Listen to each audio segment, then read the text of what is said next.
Ladies and gentlemen, boys and girls, coming on in here live for another episode of From the Sidelines, episode number 95 tonight, with another special guest, a throwback guest, someone who many of you out there probably haven't heard, but he's a pretty cool guy. He's a retired pro himself, and we'll be talking more about him in just a few short minutes. But before we do that, we've got to bring in our co-hosts who are here on every single episode of the show. Stephen Hatch, what is going on, my guy? 5 episodes away from 100. How are you feeling?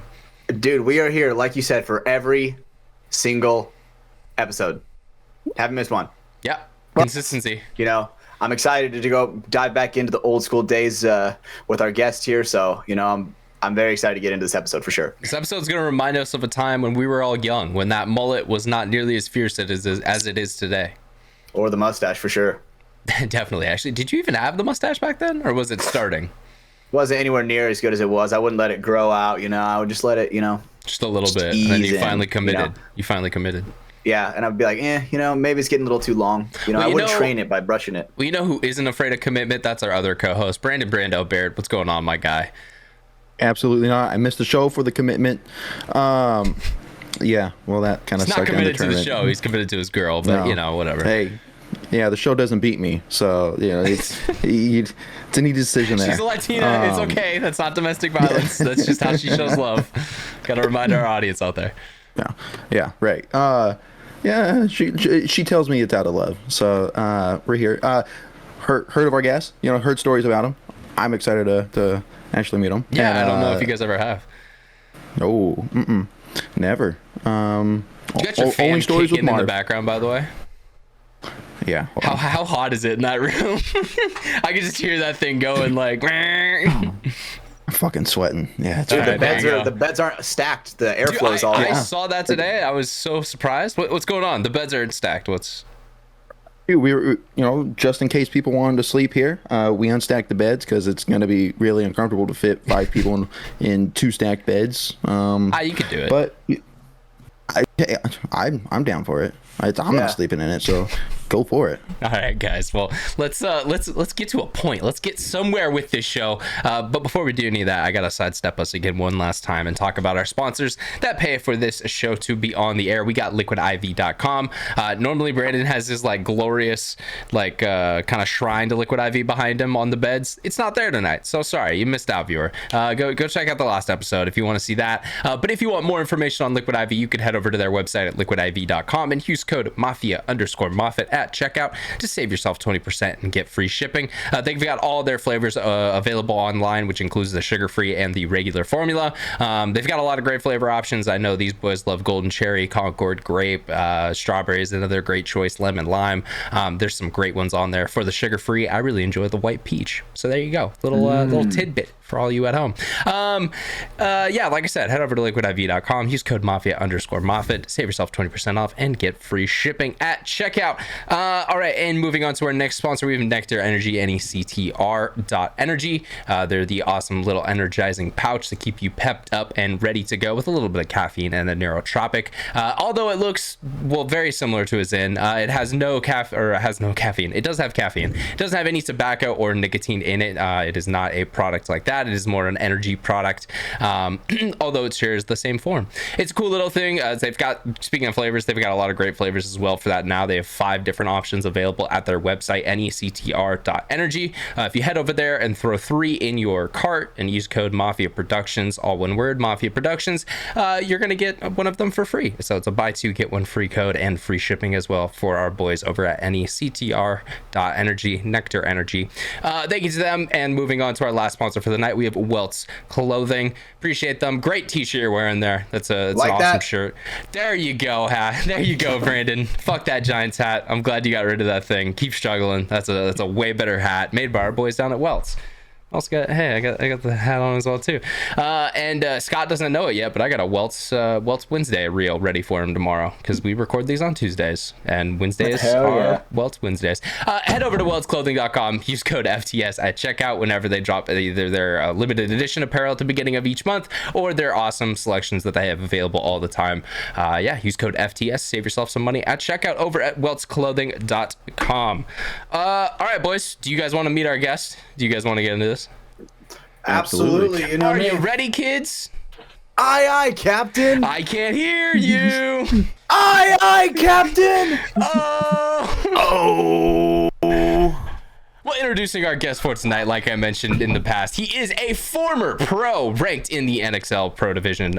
He played for a little bit of time up there and has done some other great things within the paintball industry, including starting a kids program for a little bit. So I want to talk to him about that for a tad, see what that journey was like. But he's just an awesome guy all around. I met him at the beginning of my journey in paintball. So he's always, he's a part of that original team that I first met when I was getting started on all this media stuff. Ladies and gentlemen, boys and girls, I welcome to you tonight, Andrew Wyatt. How you doing, man? Hey, doing great. Happy to be here, man. I know we haven't talked in a while, but it was exciting when you helped us out at World Cup, our year where we kind of made history, securing our pro spot. And do you still have that T-shirt that I got from you from Rabkov? Yeah, I made sure you got a T-shirt. I actually do. It's a GI Sports like champion shirt that I held on to because essentially it means nothing. But I was like, I remember Wyatt went out of his way to make sure I got one of those shirts. So yeah, that was a cool little story. I do have to give a shout out to Joe Barrett for reconnecting us tonight. We actually talked about you briefly on his episode of the podcast. If you haven't watched that yet, go watch that episode. It was freaking awesome. But he brought you up on a story and we actually got connected after, and he sent me over your phone number and here we are, man. We put it together. So how have you been? Let's catch up a little bit. What's the past, I don't know, 7 years? What have you been up to? Well, okay, it's been 7 years since that season of paintball.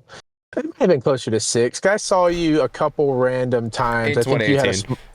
We went to Vegas together, and yeah, so we kind of crossed paths a little bit. But I've been living in Arkansas for the last 5 years, a little over 5 years now. And I have had 2 more kids since being in California. Brother. So I have 4 biological children. I got 3 boys, and my oldest is my daughter. And I also, now I work with a private placement agency in the state of Arkansas. So I actually foster 4 additional kids. So I've got 8 kids in total, and I've had those other 4 for well over a year now. And so that's why I'm in my car right now for this interview, because there's no telling what type of chaos may or may not ensue if I went inside and tried to do this. Well, it's funny. I knew you already had a couple kids of your own. I think, there's 3 last time I saw all of them together. But it was funny because I was like, oh, okay, well, how bad could it be? 4 kids maybe. But finding that fact out, it's probably for the best that all the hooligans are inside. Yeah, absolutely. So I'm excited to be here. Love to get right into it. Did you get a haircut recently? Last time I saw you, had a beard almost looking like mine, bro. So you see, I actually have kind of long hair, but I'm doing that whole little Chad look that everyone's doing now, and I probably should not have shaved the beard. At the same but time. Again, that's about a once a year thing, and I just so happen to be on camera with a baby face, so we'll just let it ride. Well, is what it is, man. Timing's timing. Bro. Looking handsome, bro. Looking handsome. Hey, but I appreciate that because you've got a killer mustache. So thank you, brother. I appreciate that. Well, hell yeah. As a guy who can't grow a beard myself, I appreciate that. So, Hash, did you ever actually meet up with Andrew? I know you guys were at Capital Edge for a little bit of overlap, but it wasn't very long of time. Yeah, it was like a brief, a shake of hands meeting, right when I first got to the camp, because right when they won the pro spot, that was when I was like, all right, I want to make the commitment to start driving up there every weekend. And my first year for DMG was that 2018 year. Mm-hmm. Did you play on the same line with Caleb Carlson? Do you remember Caleb? I do remember him. I'm pretty sure he moved. Pretty sure he moved super far away. But I don't think I was on his line. Okay. I couldn't fully remember. I remember your last name, man, and just forgive me because you're all good. I'm at this age where dude, I'm saying my kids' names wrong throughout the day, and I bump into so many people who I know them, but I can't remember their names, and that's just where I'm at right now. Getting old, That's awesome that you made that commitment. Capital Edge, absolutely great field. I would kill for a field like that in my area. Yeah. Is there much paintball in Arkansas? Like I'm gonna give a shout out to Andy Hill with Action Town Park, because he has done a good job with at least having a regulation X ball field on turf in central Arkansas. And considering that our scene isn't nearly as big as California or Florida or Texas or even some of these other states, he's done a really good job of at least providing something legitimate where we can have gridded layouts and actually stay up to date on like NXL layouts or any type of regional series. And Andy's a good guy. He's been in paintball for a while, so I do practice there. Well, I practice, so I do still play, but I've more taken on the role of coaching. And nice. I'll just get right into it. So we started Arkansas Youth Paintball over 3 years ago. And what we initially did was there was no youth scene. The type of youth you would get would just be kids playing birthday parties.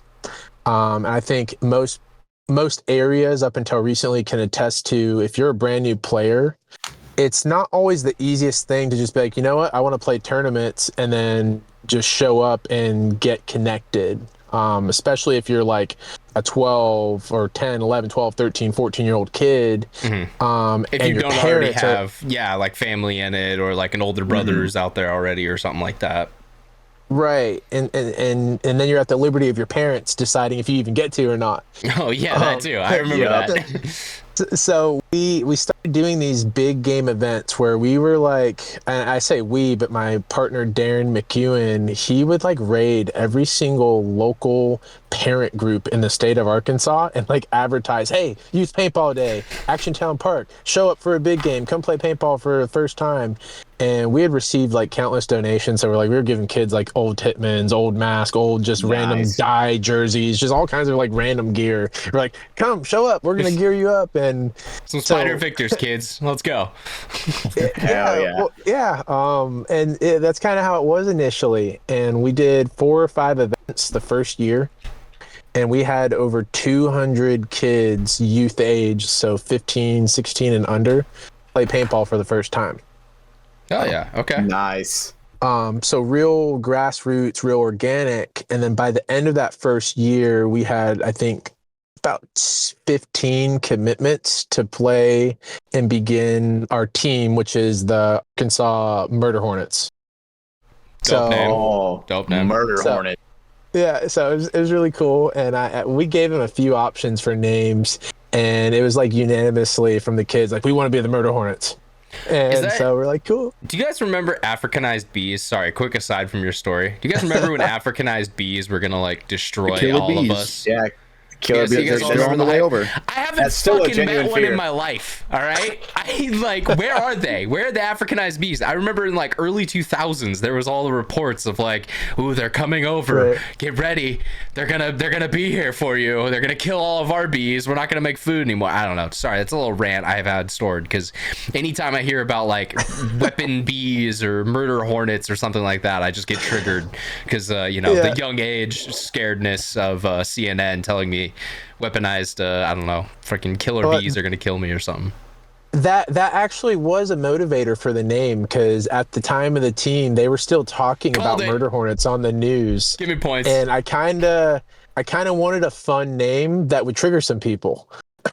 Hell yeah. But the kids voted it in, the parents loved it, and so we started that team. What were the other? Do you remember? Oh my goodness. The orcas. Just think, all right, we've all had our noob moment, right? Have any of you like ever started your own paintball team or tried to start your own paintball team? Yeah, for sure. And then the first thing you do is like, all right, guys, we gotta come up with a sick name. Yep. Right. We gotta be so like, badass. And you're thinking of like these like what's a cliche name? Annihilators, the exterminators, the nuclear fallout. Like, wait, okay, stop. That's a cool one. Don't slander Fallout. I'm gonna rebuttal that. But that was that. Something along those lines were the other options, and unanimously it became Murder Hornets. Hell yeah. So yeah, it was just fun. That's a sick man. But yeah, so and that was also the beginning of the program was really just kind of a community play day in a way of just, hey, here's paintball, come get exposed to paintball, have fun, we'll get you some equipment so you can just, you know, enjoy and have a good day. And then from that you were able to draw some guys in for this team, which is the Murder Hornets, which is I'm guessing it's all under the Arkansas Youth Sports, I don't know the whole banner of it. So now through the state, we're recognized as Arkansas Paintball Federation. Okay. So, and what we have now is we have a D3 team, which is the Arkansas Swarm. Okay. Makes sense. They were, now I will give them credit, they were a team before we included them in under that umbrella. I just began coaching them about a year ago. Okay. And while also doing the youth with the Murder Hornets. And so we're all kind of under that same umbrella now, because it makes organizing practice easier. And they're a good group of guys that do really well with including our kids and youth as they kind of age out of youth into the more competitive stuff. Oh yeah. Okay. Nice. That's So cool. Yeah. So and all that kind of grew from this little small idea that you guys had together. Yeah. Wow. It's grown a lot. I mean, we did a lot of fundraisers, and we saved off every fundraiser for 2 years. And shout out to Shocker, they gave us an incredible deal to buy 10 Shocker amps off them, and so we have 10 complete tournament setups now. Shocker amps with Hopper, Tank, and HK as well really helped with our youth program. Just they kind of saw our mission and they just hooked it up. Couldn't ask for anything better. So now any kid who comes through our program, they've got a tournament grade marker. They can get out there and not feel like they're lacking at all. Hell yeah. That's awesome. That is I actually wish really I had cool. that when I was young. Yeah. So Wish I had almost, you know, in a way, kind of like a sponsorship program. Like if you come, you know, maybe you don't have equipment, but if you know, come through us and kind of play with our teams, then okay, yeah, we'll make sure you can get on the field and you can go play. Yep. Yeah, pretty much. It's also yeah. one of the most expensive parts, like the startup of paintball. Like Very much is. that's a pretty big commitment in itself, right? Especially where it's like, I mean, I assume the Shocker amps aren't cheap, but you guys probably got a banger of a deal, right? I mean, how much are they? Those are like $950. Like, Yeah, they're like mid-range markers, so like Yeah, right. 700, 800 bucks. Honestly, I know you guys might hate me a little bit for this, but like I don't really look at paintball prices. I don't really study the market, and maybe that was just part of like the last bit of pro. You know, we get a couple guns for free and all that, but I know with the sponsors, they really, I mean, they hooked it up for the kids. Can't really say what they did, but like, No, of course. they knew we weren't making anything out of it, and like basically our mission is, we know some of these kids are going to take it serious, and we also know some of these kids, paintball is an outlet for a season of their life. I mean, like I've got kids who, you look at my youth team, these kids would probably never really be friends in real life. But paintball was kind of like a mutual coming together where, like, I've got some kids who don't play sports at all. Like, they'd rather be at home playing Dungeons and Dragons. Not hating on that. I'm just saying, I was like, that's pretty fire. I'm gonna be honest.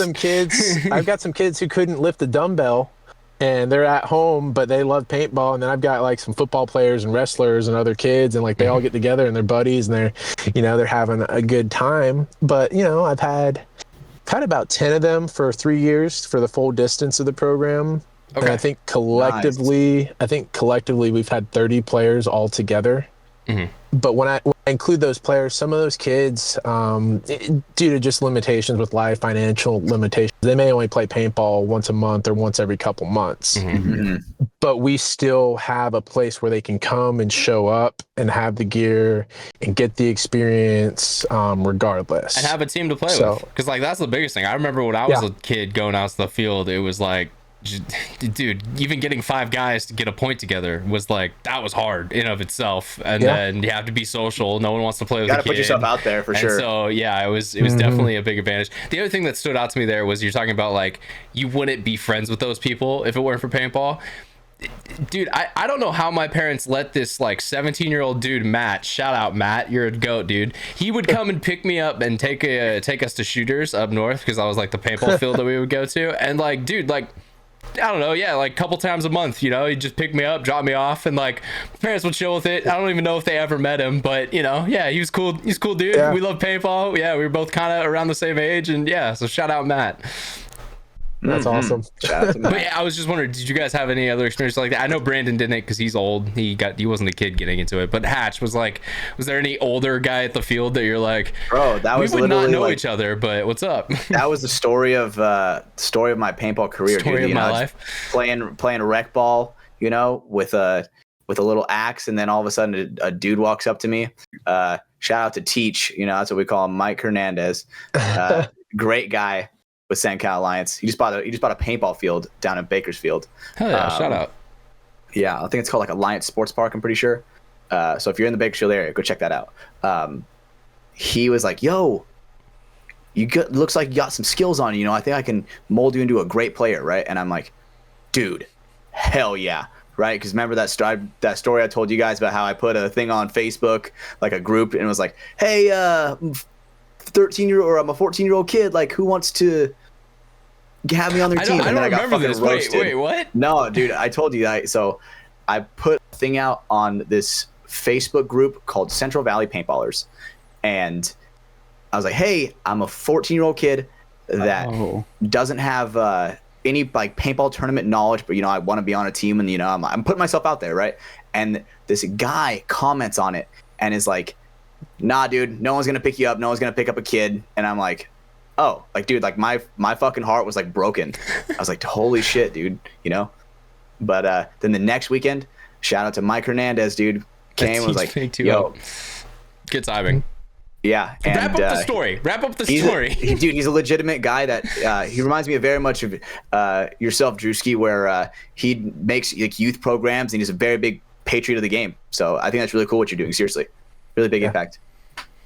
Yeah, well, no, and I was gonna pull it back, but like, you know, so you said 3 years it's been going on. Do you think, you know, what's kind of the vision for the program? Do you think it's something that could keep going into the future, or is this just kind of a, you know, well, my kids are growing on type thing? Like, what, I guess, you know, where's your stance on that?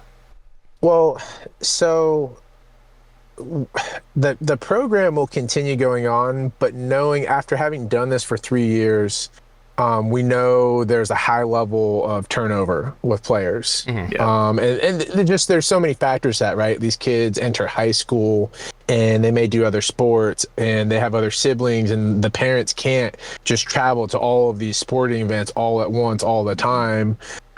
Especially balancing academics, and you know, some parents, there's that stigma, well, like, hey, like, you're good at football, like, let's try to get a football scholarship. Like, especially paintball is more, you know, paintball is more hobby or more leisure. And you know, for some people it is. I will say that for some people, paintball is more hobby, is more leisure. That wasn't the case for me. Like, I was always like, no, like, this is my life. Like, you know, I'm gonna wake up and drink a pot of paintballs and go snap shoot a case of paint. But so we have a core group of kids, and then I have this thing where I started coaching a few kids when they were 12, and they're 15, turning 16 now, and they now play on the D3 team that I coach. Nice. So, and they came fresh out of youth last year. So no, really not any. They might have played one D5 event, but it was 5-man. And I mean, that's only like 10 points total. So you don't really play a whole lot of points when you go play a 5-man format at a tournament. So they pretty much had played youth at Bunkerfest, and 2 of my 3 off my team who did really well in Bunkerfest for youth, I bumped them up to the D3 team that I coach. And so they actually played D3 at USXBL earlier this year. So it was the first USXBL of this year that was at Paintball Fit, and did really well. One of my youth kids in his first D3 event was actually on my starting 5 rotation. Hell yeah. So he held his own as a 15-year-old. I mean, he even pulled out some stuff and some points, and they did really well for their first D3 tournament. They went 2-2 at USXBL. beat some good teams, had some close matches, almost moved on. You know, that typical like, hey, if the margin went this way and they would have lost one, and we would have won one. Like, you know, that's basically their little just right on their the Cinderella cusp. story. Yeah, right on the cusp. So what I've told these guys is location is probably the biggest reason why I don't play at a high level anymore. Because it's just not feasible for me to travel. And I will shout out John Iannucci, who's now coaching Blast Camp, because he was my last coach when I played with Aftermath in 2020. And I know a lot of people kind of hate on that year of Aftermath, but you got to understand, 2020 was a really weird year. Oh yeah. Half the season was canceled. Coming into Las Vegas, I think we practiced together as a team twice. Interesting. Jesus. So we came into Las Vegas. Go ahead. Was Ivan Gonzalez on that line? Ivan did not get on the team until World Cup. Okay, it was later in 2020 because I knew he played an event. You know what? He might have played one of the invitational events with us. That's what it was. Okay, because I know. Okay. Yeah.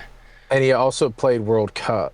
But that being said, 2020 being a weird year, I really respect what John did, because I know he spent a lot of money flying out a lot of players. And I hate to say it, and I'm not going to name names because I really love my teammates. I love everybody. But because of 2020 being the year where all the lockdowns were, I know a lot of my teammates really weren't actively practicing. And it was kind of a weird year. We didn't really get to form that camaraderie. We were all kind of joined together. Maybe a couple guys had played together before, but you had 12 dudes who really had not had a chance to get any type of chemistry on a year where, like, you literally couldn't even travel. Yeah. And everyone was losing their minds and you couldn't get toilet paper. Yeah. I remember those days.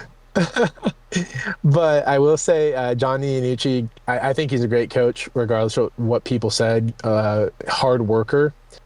And I tried to play as much paintball as I could that year. But even after that year, I started mid-season. I found out my wife was pregnant with my third child. And going into the off season, I was just like, I don't know how I'm gonna travel. Like, I don't know. Like, I don't feel right being gone 20 or more weekends a year. Because that's minimum, right? Like, you're trying to practice 2 times a month with your team and events, and you're gonna be gone 20 weekends. I live in Arkansas. Like, there's practice is not coming to me. It's not like the days when you're up here in NorCal where it's like, all right, I drive an hour or two and boom, we're at practice.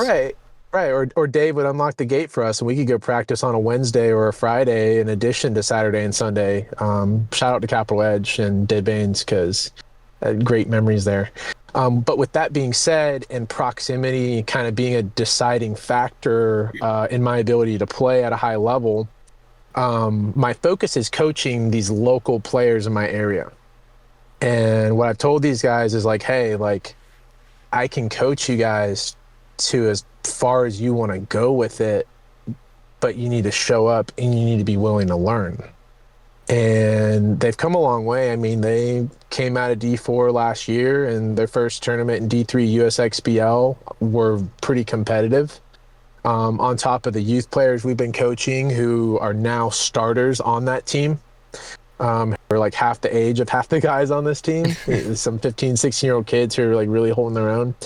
And so my vision for the area for Arkansas is to grow a program. And I'm not trying to do some type of farm program or anything, but I do want to grow and teach players. Even if you're not on my team, but you're scrimmaging my team, like, I would like to teach and increase the skill level in our area, because we got Texas right below us, which is becoming an obvious mecca for paintball. Absolutely.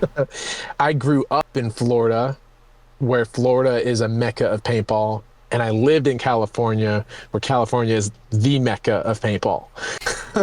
So I've seen these places and know how they operate. And then I come to Arkansas, I'm like, all right, well, if someone's not going to do the teaching and working, I guess it's my calling to try to help out. Especially with the knowledge that you have. No one else is doing it. Yeah. So it's more of a brick by brick plan, and I have a plan for these guys to be competitive in the next 3 or 4 seasons. Probably the semi-pro division. I'm not really in a rush. I even told the guys, I'm like, I don't even care if we commit to a series as much as I care that you guys show up to practice and we continue to gain a higher knowledge of the game. So, yeah. Develop, yeah. Are there many like good sparring partners down in Arkansas? Like I'm unfamiliar with teams down in that area.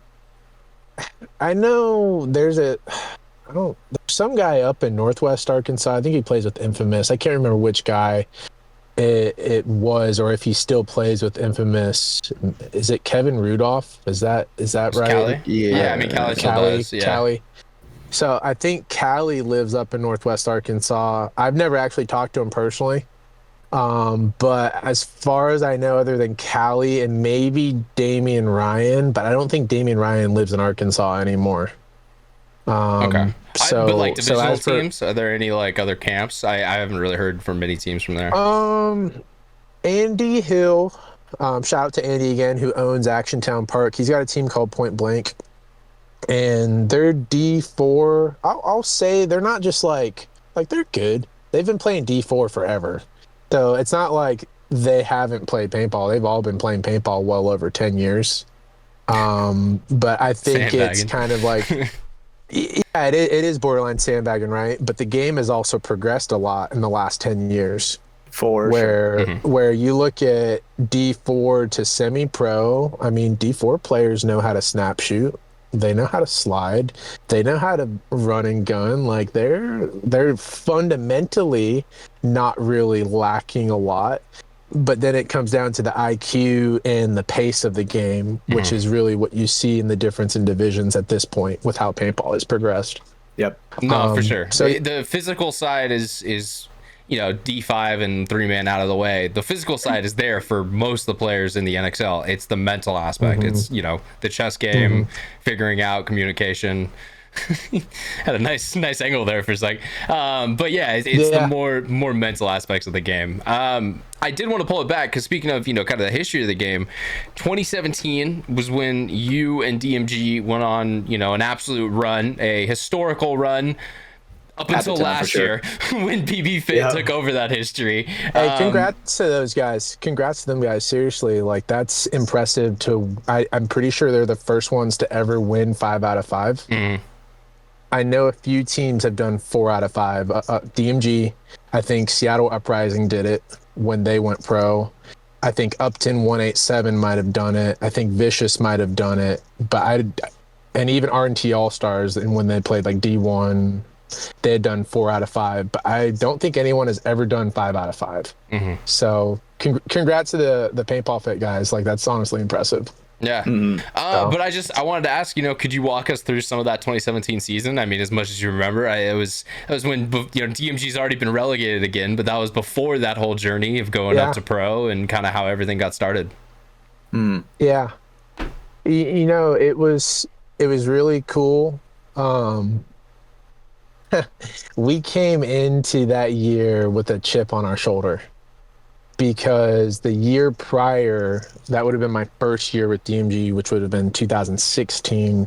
We had finished 2nd overall in standings, and it came down to a semifinals match against PC Katana.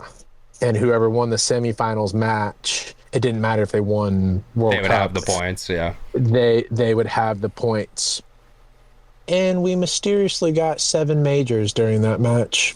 Jesus. That makes the game hard. Look, I know Tim cheats, but Tim doesn't cheat that much. God damn. Exactly, right. It was like that was the first match in ever that we had ever gotten that many majors, and it was the semifinals. I don't believe in conspiracies, guys. And I think overall I think the NXL refs are great, but it was just how things went down for us to not get the pro spot. We had a huge chip on our shoulder, and I think it made us better, honestly. Like it gave us something to strive and work for. I will say that year of semi-pro, we started getting a lot more spins and practices against Impact. Because that 2016 year, we would get a little bit of a taste of Impact. But that 2017 year, we were playing Impact a lot. I think we were playing Iron Man. I think Corey Field with Seattle Thunder was coming up there. We were getting a lot of spins against a lot of top tier or, just good pro players. And I think all year long. I'm going to cut you off a little bit because I think this is a good spot to add it in. Who was on this roster for 2017? Because just in case people don't know of old DMG. Okay. I'm going to try to not fumble this. So we'll start with myself. Andrew Shane Wyatt. Howe. Shane Howe. Mark Spiegelman. Tim Brusselback, Thomas Kim, Marvin Gerber, Josh Hallberg. I think that was it. Was it 7? We had 7 or 8 guys at World Cup. I'm trying to... Spiegs, the 3 long-haired guys, you, Marv. Pretty sure it was 7. Yeah, I think that's it. I named Shane, yeah. so I guess we were rocking 7. So yeah, I mean, great group of guys. When Thomas Kim does say that he was our coach that year, he literally was our coach that year. Yeah. Coaching and playing. You can see it in some of the documentary that was done on World Cup that year, but I mean, love that one. The second he came off from the field, he grabbed the clipboard and started drawing up the next play. And then didn't even take his mask off. No, he just mask on. Sometimes everything. have that on still and just keep it going. And then someone would be filling up his gun, grab his marker, put some pods in, and go out and do his part as well. Yeah, Thomas Kim's a good ass paintball player. Got to give that guy his props. Agree. Yeah, very high paintball IQ. I haven't talked to Thomas in a little while. I should. So the reason why I don't really keep in touch with anyone, I deleted my original Facebook, and I hadn't had social media for almost a year. And Smart man. Then, I'm jealous. And then I started a new social or new Facebook with just like bare minimum friends. And so it's amazing how much you lose touch with people when you do something like that nowadays. Yeah. Because that's how we operate, right? Like it's almost more effective to message someone on Facebook than it is to text them. Sometimes, yeah. I texted you before the show and you didn't respond to that. So, don't be putting out you're more reliable on text, but I had to throw you under the bus there for a second. I maybe it's the age, maybe I'm becoming senile because I could be on my phone and a text notification could pop up and I never saw it. Just say it's eyesight. There you go. Using the aging example. But Thomas Kim, is he playing this season? Did he take a break? So he played Vegas with Aftershock. He was supposed to play Texas with them, but he didn't make it to the event. I'm not fully sure why. So I guess the rest of the year is still up in the air. I wouldn't know. I don't I don't talk to him that much anymore either. But it's always fun when I see him at events. Josh. It's always fun to throw Josh on camera. Still to this day, he freaks out. Does he get stage fright? Still to this day, whenever I bring it around. Josh? Yeah, they're instant runaway and just hasn't changed at all. Josh is the best. And then I was talking to Tim this past weekend. He was out at Capital Edge for a little bit. He was working on some drills. He's probably a little pissed off because Infamous went 0-4 and was getting some of that anger out. Yeah, that's that football player in Tim where he really wears that guilt of the team on his back. Because Tim was our captain the first year in 2016 and very passionate about anything he does, that being paintball. And, Tim's a killer, man. I think Tim is an underrated killer in the league. For sure. I mean, the thing that always stood out to me with Tim was how he moves down the stake, because it looks like he's like swimming over ground. Like, I don't know how he does it, but that's always been the thing that I first saw, and I was like, whoa, that dude looks cool. I'm gonna film him. It's like the equivalent to that one snake, like the Sidewinder, where he's like, he's like doing his body, he's like pushing. He has this whole technique for it. I've seen him teach it to people. Is his slick, long black hair as he's in his element, slithering down the snake. I mean, like fucking predator. Yeah, like people saw Tim slide and do his crawls, and it became, how can I do the Tim crawl? You asked Marv this. I remember watching Marv trying to learn how to crawl like Tim. Sorry, Marv, you don't crawl like Tim. That's why Marv went to the wall. You guys were like, Marv, go play the stand-up wall, all right, buddy? Marv's a great guy too. Yeah, no fear. That's also why he was a great wall player, because just I've got a funny story about Marv, because when I moved to Arkansas, when I moved to Arkansas, and I told the guys, this was mid-season 2019. Yeah, it would have been 2019. So I played Vegas, and I moved to Arkansas like 1 or 2 weekends before Texas, which was the next tournament. And I told them, like, hey, I just got some things in my life I'm trying to figure out and just get things together. Just being closer to family, having kids, having a wife, balancing all of that, right? Because I lived in California with zero help from family. And just having a family of my own, I was like, I could keep making this work, but I would like to be closer to my mom, who at the time was having health issues, and just I wanted to be closer to family. So mid-season, I told him, like, hey guys, I'm moving to Arkansas. I don't see how this is going to work, and I'm just going to have to take a break from paintball. And Marv, within like 30 minutes of me putting that in our group chat, he's like, all right, man. And he kicks me out of the chat. out of group me. And I called Josh, and Josh was like, yeah, he was all paranoid that you were going to be a spy and like give other teams their plays. And I was like, definitely. Yeah, that's are you like serious right now? And like, I was kind of mad because I didn't forget that, because then when I played with Aftermath and we played against DMG at one of the invitational events that year, while all the NXLs were canceled, we were at the LVL tournament, and we were playing DMG, and Marv was in the back center, and I probably put like 25 in his back and shot him in the back of his head. And he's like, that wasn't very nice, Andy. I said, that's for kicking me out of the group me. Oh, held on to that resentment. He's definitely like that. About the whole spy thing, because it's like all the information you learn on the team, he's like, oh, now you're gonna go take it to somebody else, Yeah. So, and I love like Marv, that. by the way. So like, there's no hard feelings there. Oh no, but I was like, come on, dude, you didn't have to kick me out of the group me. Yes, I didn't forget. Yeah, dude. I wanted to see like the that great too. memes. Come on, bro. Yeah, we do that too. Like we kick people out pretty quick. Yeah, Logan. Definitely. He was gone within four minutes. That's how long that one took. Dunzo. Yep. Wow. Don't even remember him. Who is Logan? Don't know. Who? I don't know. Some loser. All right. So, but no, I mean, go back to that year, because we, kind of brought it up with the 2017 season. I mean, you guys went 4 and you dropped 1. Do you want to talk about the 4 you won or the 1 you dropped? Which way do you want to go with it? I'll talk about the 1 we dropped, and shout out to Harris Hussein, all of the NYX guys, all of the distortion guys, all of the little nut clingers on the sidelines of our quarterfinals match at that tournament when we lost in OT. In who were Chicago, all celebrating because they're like, oh my goodness, we have a chance. It's gonna knock them down in the points, and like we can actually win the spot. And like they're all like hooting and hollering because we lost our quarterfinals match because we had won every tournament before then. And we came back with a vengeance the rest of the year.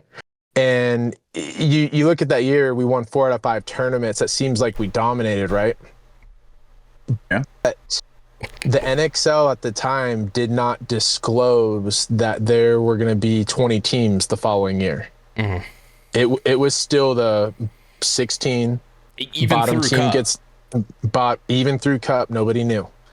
And so the bottom team on pro would have been knocked out, semi-pro champion wins the pro spot, and like that's your prize. Like you don't even get you get a cash prize for winning a tournament, but you don't get a cash prize for semi-pro at the time. Like your prize is winning that pro spot.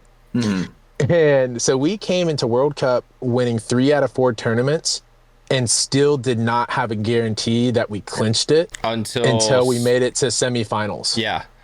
Because I remember Like, that game, because there was the quarters match you guys had to get through, and then it was like, well, it doesn't matter. It's just so close now that even if we get knocked out, we're still getting the spot. Right. And we were able to switch gears, right? Like, we placed top 4. We knew the dream was going to happen. We knew we were going to win the pro spot. We knew we were now pro players finishing that season. And then it became we're going to go win World Cup. Let's get 2 cups. Yeah, Double 2 cup. pimp cups. Yeah, 2 pimp cups. There's the Marv quote. I was gonna say the other thing that was you were talking about there too. It's kind of funny to think about now. NYX essentially was an expansion team. They never earned a spot into the pro division, if you want to say the traditional route of winning semi-pro, for a year and going up. Now, don't get me wrong. I mean, they've obviously showed that they belong in pro, and they've survived as long as they have. But it was always funny to me that like they were kind of I don't want to use quotes, but like the afterthought team of like, all right, yeah, DMG won the spot. They were second. They can come along too. Right. Mm-hmm. Right. Well, I'll say this. You can look at it 2 ways, right? And this doesn't take anything from what NYX has done, because I think the NXL. I mean, they're was still not, there. DMG's not. Like scoreboard at the end of the day. Hey, we can get into that. We'll get into that. Okay. Right? Okay. We'll get into that. But what I'll say is the NXL wasn't wrong in the logic of, hey, it's time to expand the pro division. I do agree with that. Like, looking at how the game has evolved, and you look at how semi-pro players can ball, and there are some teams who have that ability. Like, there's a difference between, hey, I'm an individual pro player and I can get picked up by a pro team because I'm that good. And then there are teams who are that good as teams who can beat pro teams. Because they may not individually be these players that other pro teams want them, but as a unit they are very much a pro team and can hang and win matches and essentially not get relegated. Some of their parts is greater than the whole, or something like that, or some of the whole is greater than the parts. Well, I will say I have to get this off my chest because it's coming to light. We didn't get that disclosure coming into World Cup. And our prize for winning the series was a pro spot. Well, they gave our prize to 3 other teams. That's true. That's valid. There was nothing compensated for us because we came into that last tournament having no idea if we were winning the pro spot or not. And I'll even speak up for Distortion because they were the 4th ranked team, but they had disbanded in the off season, and Scottsdale Elevation, the 5th ranked team, got moved to the 4th spot and got pushed into pro. I will say though, right, Scottsdale Elevation, I think they went to quarterfinals, that Las Vegas, being the 5th ranked semi-pro team coming into pro.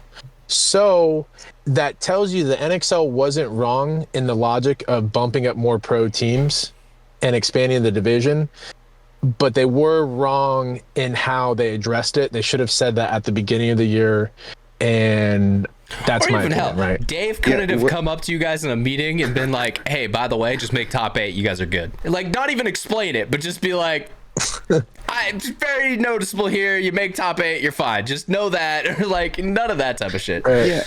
When were you guys told that, hey, not just you guys, but the other 3 teams are going up as well? It was in the off season. Yeah. It was literally off season. I was involved in media at this time, and I remember even through making the documentary and everything, DMG was the only team going up. And then it was about 2 months before Vegas when they announced the changes to the jersey colors. So everyone had to have their own color. That was like the big change that off season. And then the other thing was the expanded pro division. So bringing in more people. Oh. And it saved Seattle Thunder. It saved, yeah, that is true. Seattle Thunder, they got relegated. So I remember this because our match, and I watched replays, it had in a banner underneath our match, and Seattle Thunder is relegated. And so that was like a blip where it shows they hadn't publicly disclosed there's going to be 20 teams. Shout out to Seattle Thunder because what Corey Field did with that team, after basically, hey, you were going to be relegated. Well, guess what? They picked up Harrison Fry. He started developing. He started developing Patty Gleason, these other players, and like they actually held it together and had a couple good events over the next few seasons. Absolutely. So I think that kind of just tells you about the pro level, right? Like you could have essentially a bad year, and if you rebuild correctly, you're still very much a pro program. Yeah. I mean, potentially So- what ends up happening in AC, that could be Ironman this year. I mean, they're in Sunday for an event that we still haven't finished yet. So, they could potentially go Right. far. Whereas, last year everyone was saying there's a team that should be relegated other than the Saints. So it's interesting for it definitely is different chemistry on the field, different strategy behind it, different coaches leading the teams. Like there is a lot that can change in just one off season.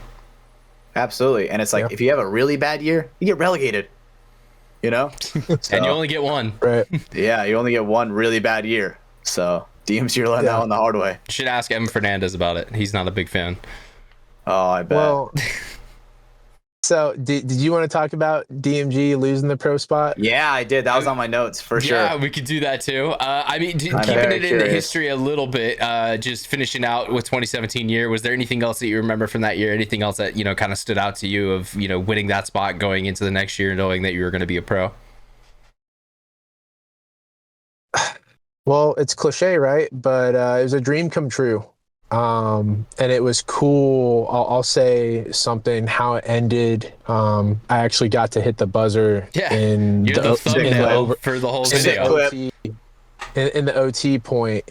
And that was right after like 2 points prior where Harris Hussein's running down the field with hits all over him.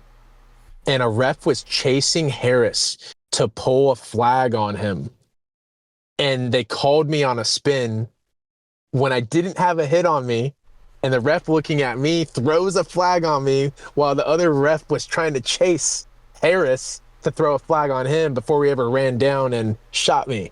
And so I like, that was like a gut wrenching moment where I come off the field. I'm like, oh my goodness. Like I just messed this up for my team. Like this is terrible. Right. And then it goes to OT, and I will say it was cool because I played well at tournament. I wasn't always starting 5 that year in DMG. It was kind of fluctuate. Certain events I would get more playing time than others. Layout given, and you got to understand, I'm playing next to Thomas Kim and Josh Hallberg, amazing paintball players. So if I'm sitting and Thomas Kim is playing, I'm not feeling too bad. No, I'm good with that.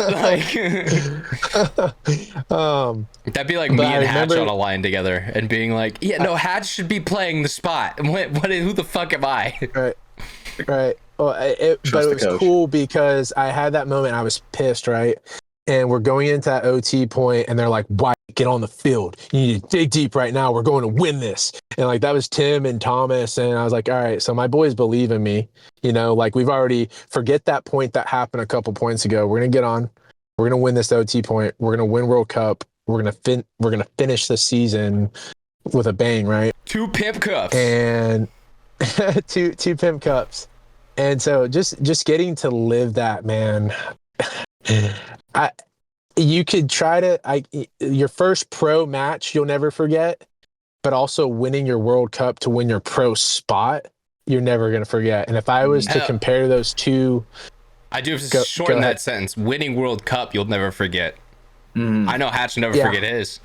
Never. Yeah. It doesn't matter if it was going to pro or just winning that event period stamps your name into history in paintball. It just does. There's I don't know why. I didn't make the rules. Those are just the rules. Yeah. They it's so big, right? Now I will say our first match of pro was pretty memorable because we were all wearing I agree. Yeah, I wanted to ask you about this at some point tonight because I know you were a big fan of this. Yeah. So it was just cool, man. I encourage anyone who's still chasing that dream, right, to go pro, and you have that drive and that fire in you, dig deep, go for it, because when you get that opportunity and it comes to pass, because there's going to be new guys who come into the pro division over this year, next year, throughout time, and you get that opportunity, like people recognize paintball as an escape. And like that's that moment where like, hey, nothing else matters. Like all this hard work, all like these dreams, like they're coming true. And I still hold on to those moments where I try to convey that as a coach now, like, hey, winning does feel good. Like this, and you can find leisure out of paintball, right? But like, if you're there to be a competitor, you want to win. Mm-hmm. And Winning's fun. Winning is fun, and don't let anyone ever say that it's not.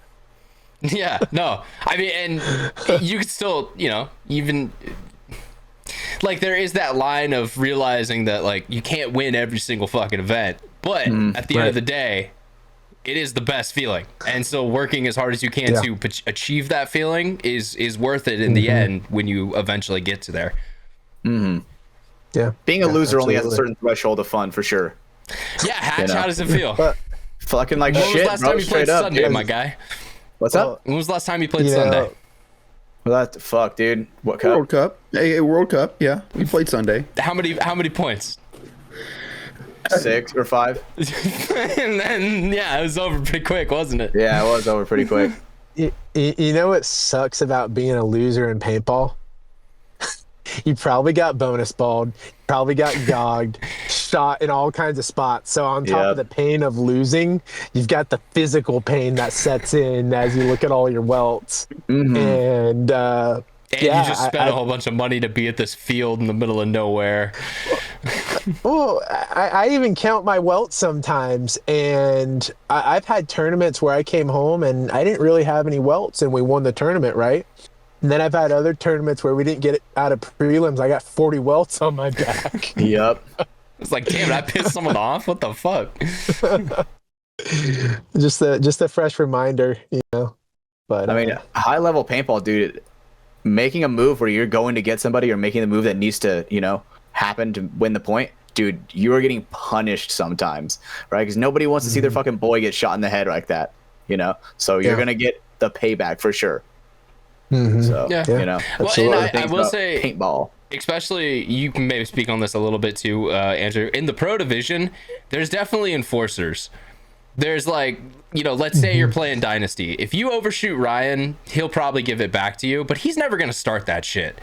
Harrison might start some shit. You know what I mean? Like, there's guys who are more comfortable with, okay, I have an opportunity to put 5 in your back right now. I'm going to fucking take that opportunity. Whereas there's other guys who's like, all right, he's already walking off the field. Refs called him out. Cool, I'm going to move on to the next guy. Right. Yeah, absolutely. The pro level, it's funny because especially if you've been in the game a while, like you have those pros you look up to, right? And then when you finally get to experience playing against them, you realize they don't like you when you're on the field. No, I don't care if you bought my gun and my autographed jerseys and bought all my gear from me off of PB Nation thread. You're my component, or whatever. I'm gonna hurt you, you little kid. Hell yeah! You're my competitor at the moment. And that's how it should be, right? That's how it should be. But it was just real eye-opening because I had that one time where I played Super Sevens after that World Cup with the DMG line, which it wasn't even a full DMG line. It was me, Thomas Kim, and Marv. And then we had George at the time, who was D3, and Dave Vasquez. I was going to say, Queasy was on that too. Marv didn't show up because he had the flu. He's a baby. Marv, you suck. Yeah, he didn't show up. Agreed. We had 6 guys for Sydney. And so it was me, Thomas, Shane, Queasy, and George. So there's only 5 of us. It was like the summer in Australia. Didn't have any subs. 15 BPS, like old school X-ball. It was tough. We still did good. I think we got like 3rd. And it was cool with only 5 guys. Still shit on kids, But I remember my first match playing against Ryan Greenspan. He was guesting with someone, and props to Ryan Greenspan. He's a GOAT, Paintball Hall of Fame. Look up to him. And Disclaimers you can out be of the the way. greatest. You can be the greatest player ever. But when you are playing amongst other players who just aren't on that level, you can't win it by yourself. You just can't. Like, it doesn't matter how great you are. You can make some magic happen sometimes. You can win points. You won't win an event. You can win some points, right? But 15 BPS, it's 4-on-1. You're not really gonna win those. And so we had skunked his team, And I knew he was mad because he's a competitor. He probably lost that match. And he's like, I'm never losing that match again. Like he probably had a fire in his bone and he's ready to go. But that was like my first opportunity to go talk to Ryan Greenspan. We were in the bathroom. I was like, hey, Ryan, I really look up to you, man. You're a great player, blah, blah, blah, blah. And he looks at me, he goes, doesn't even say anything. He didn't say a word to me. He just goes and just walks off. Because he was so pissed about that match. I can see it. That was like my aha moment of talking to my idols. Like, okay, we're not friends. I'm gonna hurt you. Every chance I get. Like, we are competitors. Like, I get it. But and maybe I caught him in a bad moment. But I was like, well, that was really eye-opening. Yeah. Yeah. Well, and it is kind of funny too, because there's the examples of, you know, we talked about it last week with Nick. You know, like, Alex Frazier isn't gonna mean mug anyone off the field, but yeah, you know, on the field, you're not fucking friends. Like, this is not, you know, we're not here to, you know, party. But yeah, off the field, I'll give you a hormesis and I'll say, you know, give you a high five. Like, there are definitely the guys who have that switch of like, no, I go inside the net, fuck you, I want to kill you. But then we come off, yeah, we're friends, we play paintball, this is cool. Hey, how you doing, bro? That's my favorite part about paintball, honestly. Some people don't know the switch though. Some people don't know. That's you sometimes, Hatch. And realizing is the first problem, you know, first part of solving the problem. Whoa, I've never taken it off the field ever. Yeah, Brando, do you wanna? I mean, he's come off hyped. He'll take it to the but pits. That's about it. He won't take it to the pits, off but the nothing field. Nothing further past the pits. There we go. There we go. They'll be like, oh, that guy. Well, I'm gonna fuck that guy up. Like right after he gets me good. I'm like, all right, time to clap back. Well, it's also you just yelling at everyone in your pits. Let's fucking go, DMG. Yeah, Let's dude, gotta get everybody go. hyped. Yeah, you can always hear those. I love rolling up to the level field. Dude. Every team needs a hype man. Last event, it was all the let's go Brandos. Stash. Yeah, dude. You know what I'm saying? Gets everybody hyped. Everybody's swinging on them like monkey bars. You know what I'm saying? That's definitely true. Speaking, the other notable feature of Hatch is long black hair. And let's transition back to the other time in your life that you wore a black wig to play paintball. Vegas 2018. What was the story behind that? We got Joe's take a couple weeks ago, but what was your side of that story? Well, so I'll say I actually bought the wigs because this became an idea we were talking about. But it only would have been an idea if no one took if someone didn't take the initiative to actually buy the wigs. So it was one of those things, the boys were all talking about it, but someone had to get on Amazon and order them, or else it was just going to be a conversation. Right. And so I ordered like 10 long black wigs because we knew we were playing NYX, and we previously knew that it bothered them when they tried to scout us. That 3 of our guys had long black hair. You had Tim, Thomas, and Josh, and they all had long black hair. And it drove them nuts. And so we were like, oh, we're going to mess with them so bad. So we all wore wigs our very first match of pro, played the whole match with the wigs, narrowly beat NYX. And then after the fact, the refs had to like think about this. And they're like, hey, guys, that was a really funny stunt, but you can't have those in addition to your other layers. It became a fabric layer type they counted rule, as a piece of headwear. Which only some of us maybe were out of that rule because I don't wear excessive headwear anyways. Yeah, Marv had that, a skull cap, a headband. Right. Like, Marv was With stacking things on. Yeah. Well, okay, we want to talk about layers. I'm not going to get too far off topic, but I'll tell you a lot of pro players wear a lot extra padding than is definitely approved. Hey, what are you talking about? Like bounce shirts? What do we got? What's the excessive underneath the shirt layers. You're talking like multiple Christmas sweaters down there. I'm talking. There are many dudes. I'm not gonna say their names because I may play pro again one day. So I'm not gonna call them out by name. But they're basically wearing a Tempur-Pedic pillow underneath their jersey. Damn, bro. So if you wonder why pros are really good at bouncing, a few of them are basically a Tempur-Pedic mattress underneath their jersey, and it's very hard to enforce that rule. Because when was the last time you seen a ref be like stripped down? They don't really do that. I'm gonna start requesting it. I mean, yeah. You know, Brayden, what? Pause? Yeah. For the opponents. For the opponents. Well, No Diddy, though. No Diddy. Sure. No, well, maybe a little. Partially so maybe Diddy? that'll become a thing now. Sorry, pro players who cheat and wear extra layers, and you're just a Pillsbury Doughboy underneath your jersey. If the NXL starts searching you guys underneath your jerseys now. Hey, don't come for my boy Colt Lucal, all right? He looks like Pillsbury Doughboy, but that's all him. That's not layers, okay? And he's dropped 20 pounds in the last 2 weeks, so I don't want to hear any fucking slander against my boy Colt Lucal. Shout out PB Fit. I've never actually played He against made me Colt, buddy. I love him.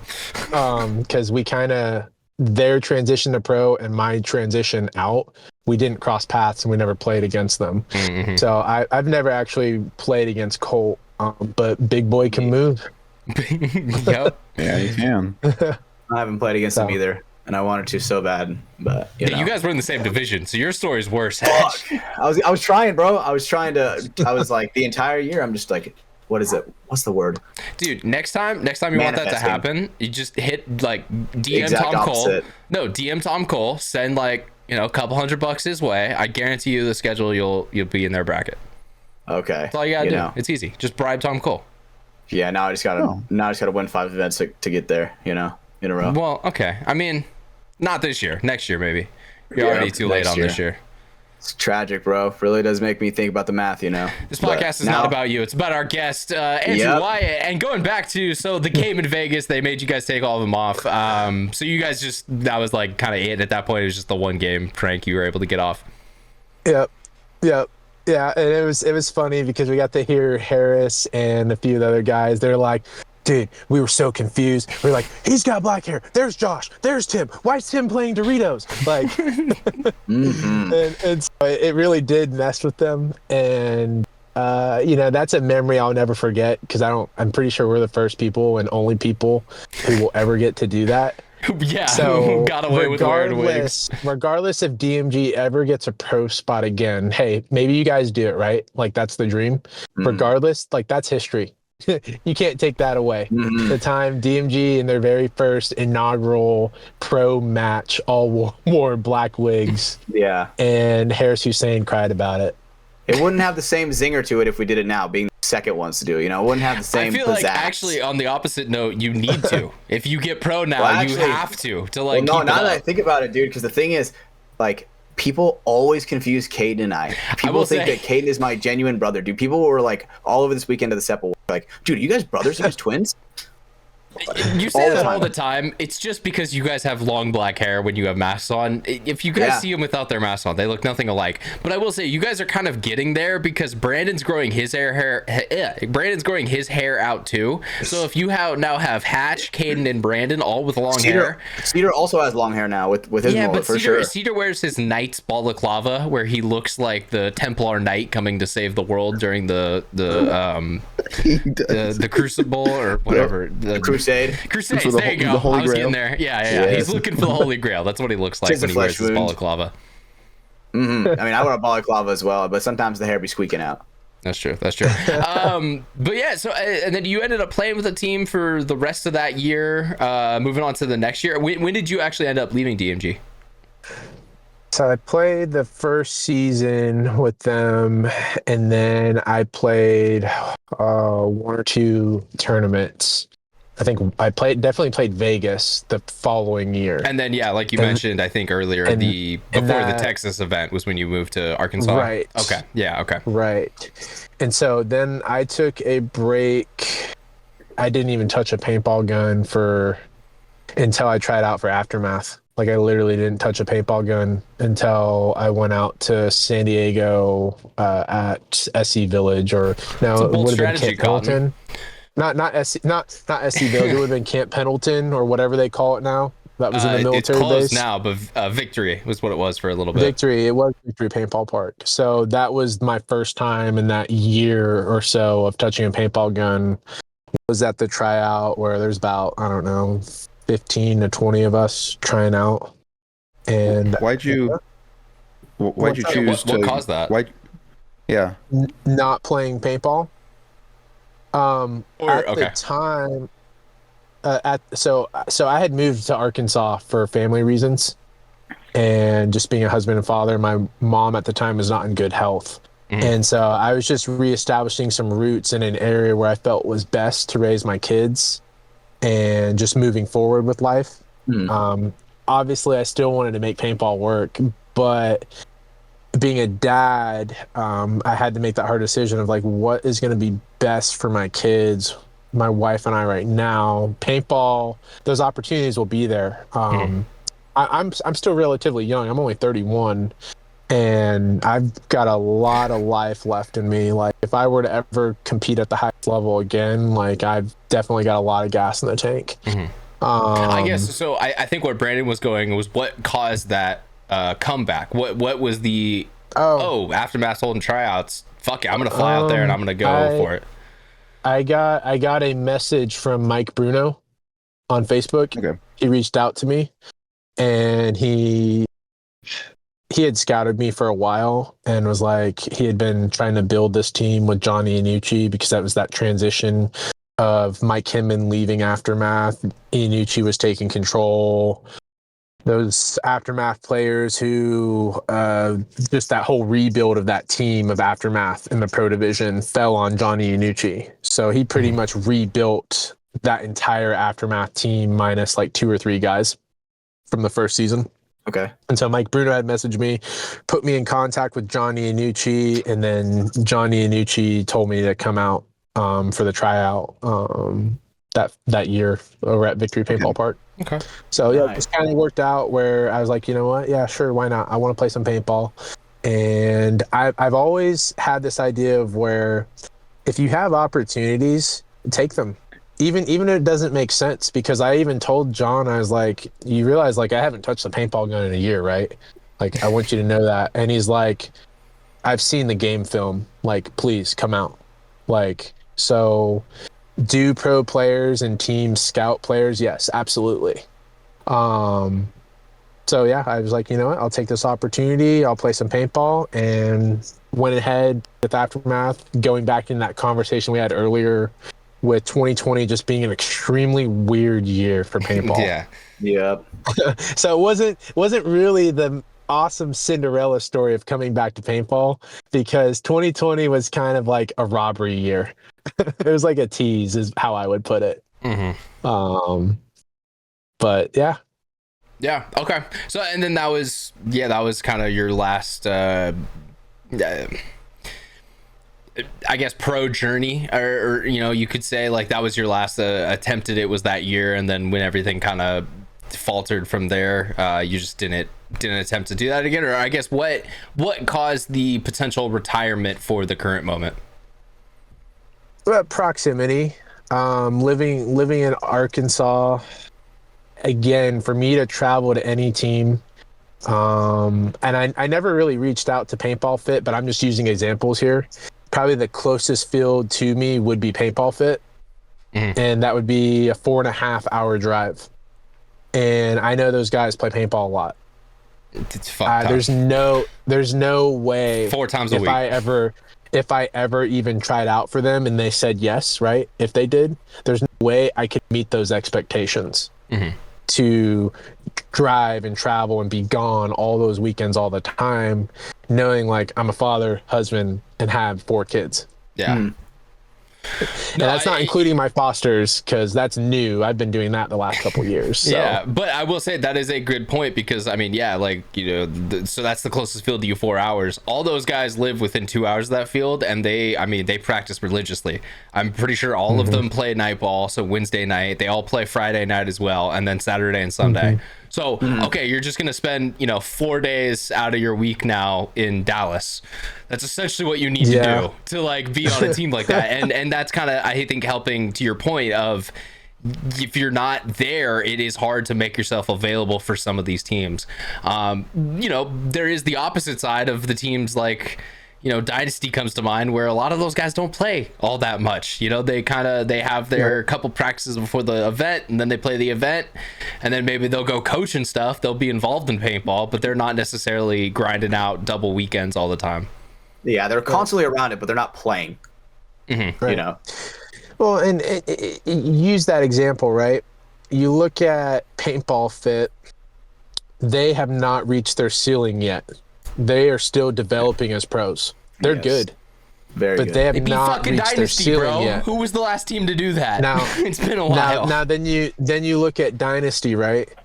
You've got seasoned veterans of the game. Literally, those guys have played paintball through all of the evolution and progression of Pro Paintball. They've played Pro Paintball since its inception. They've played all the formats, all the adjustments, all the kind of trying to figure out as leagues change rules, BPS, format, all these things. They've adapted to all these things. Their physical ability of the game isn't going to get any better at this age. It doesn't matter how much they drill. I don't. No, I'm kind of being an asshole, but yeah. Is Ryan Greenspan going to run a faster 40 now than he did? I don't know, man. He's got dad strength, and you of all people should know that dad strength is a real thing. So maybe he is only getting better with age. Man, maybe he's Tom Brady, right? See, there you go. I caught you up there. But we're talking about the IQ aspect of the game. Mm-hmm. Once you have the IQ, you really don't lose that. That's like, once you have that understanding of the game, like, man, I'll even say being a coach now, how I see the game is so much different than when I was playing in 2020. Mm-hmm. And so my IQ of the game has gotten better, even though I'm not actively playing pro. And I never hit my ceiling. And you have lapses in playing and life and etc. Your emoji is really confusing me right now with your massive pecs as your avatar. Oh, do you not see Brandon's camera? Oh, that's funny.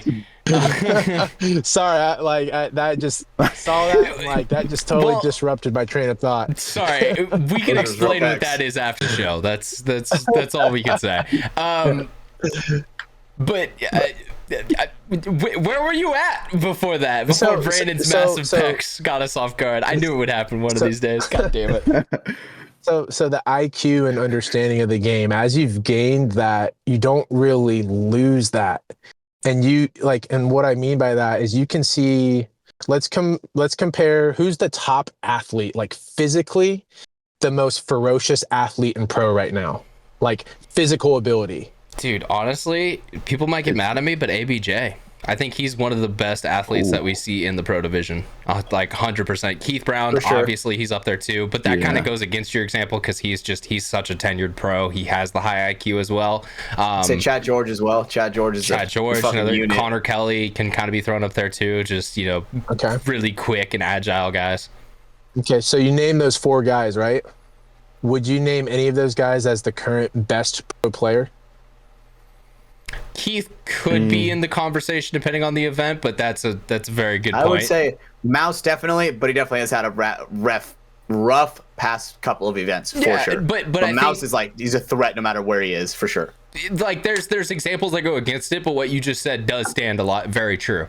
The best guys you're thinking of are the Marcelos, the I don't know, Tyler Harmon for his event or for his team, J-Rab for his team, the controllers, the guys who are setting up things and making things happen. There you go. The control game.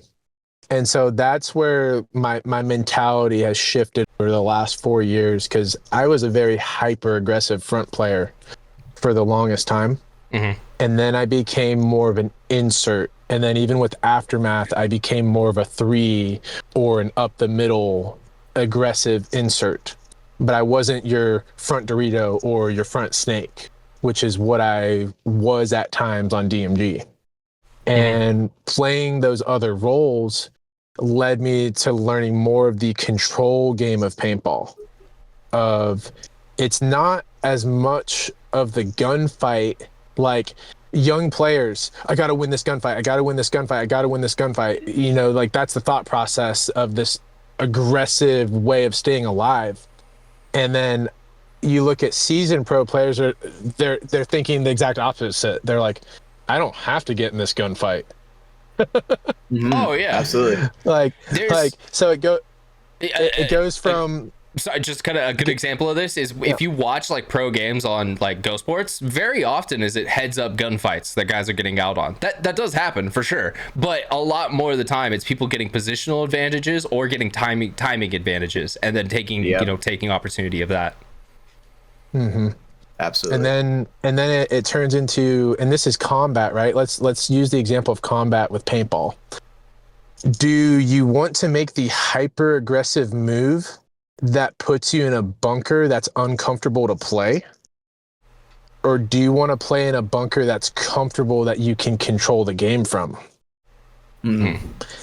And so playing in a one-on-one, here's a tip for people in one-on-ones. More often than not, you don't want to be on your belly. Yeah, I was just going to say, don't go to the snake. or even on your knees in a one-on-one. You want to be mobile in a one-on-one. You want to pick comfortable bunkers, and your goal is to find an advantage from a comfortable vantage point. So I'm trying to have you lose me in a one-on-one, and I'm not even trying to win a gunfight in a one-on-one as much as I'm trying to have you lose me while closing the distance and getting myself in a comfortable bunker. And then in one-on-one, you start to predict, you're able to close the field off, right? You're like, okay, I know he's not in the snake. I know he's not in the Dorito. I know he's in this cut right here. Mm-hmm. And so you start picking the bunkers that give you the advantage in that cut in anticipation of he only has so many moves he can move from. Mm-hmm. And so it's the control game. You play the game controlling and kind of forcing them to do what you want them to do, mm-hmm. rather than just attack. And there's a time and a place, right? 30-second points. You got to tie up a match. You got to attack. You got to roll the dice. But you look at a match, it's a constant war. And people say a war of attrition, and it's just about control more than anything. And so you'll see these matches where you have a 9-minute point. Yeah. And because there was no obvious advantage for them to take that bump, to take that aggressive move, because that move may actually be to their detriment. Mm-hmm. You know? Yeah. No, I see. It almost became like there's nothing to gain, so why risk? And then once there becomes something to gain, risk. Like, let's say a guy finally moves out of a bunker to another spot, and there's a blind shot from this tiny Dorito. I don't want to be there, but if he is in that spot, I'm going to hit him on this blind. So I'm going to go now and risk that and see if we can take an advantage off it. Mm-hmm. Yeah. Mm-hmm. Yeah. Hell yeah. So Deep strategy of paintball. 101. Yeah. And so you get the technical aspect of the game. And I will say the technical aspect of the game is a lot more stimulating than how I grew up playing the game. More tantalizing.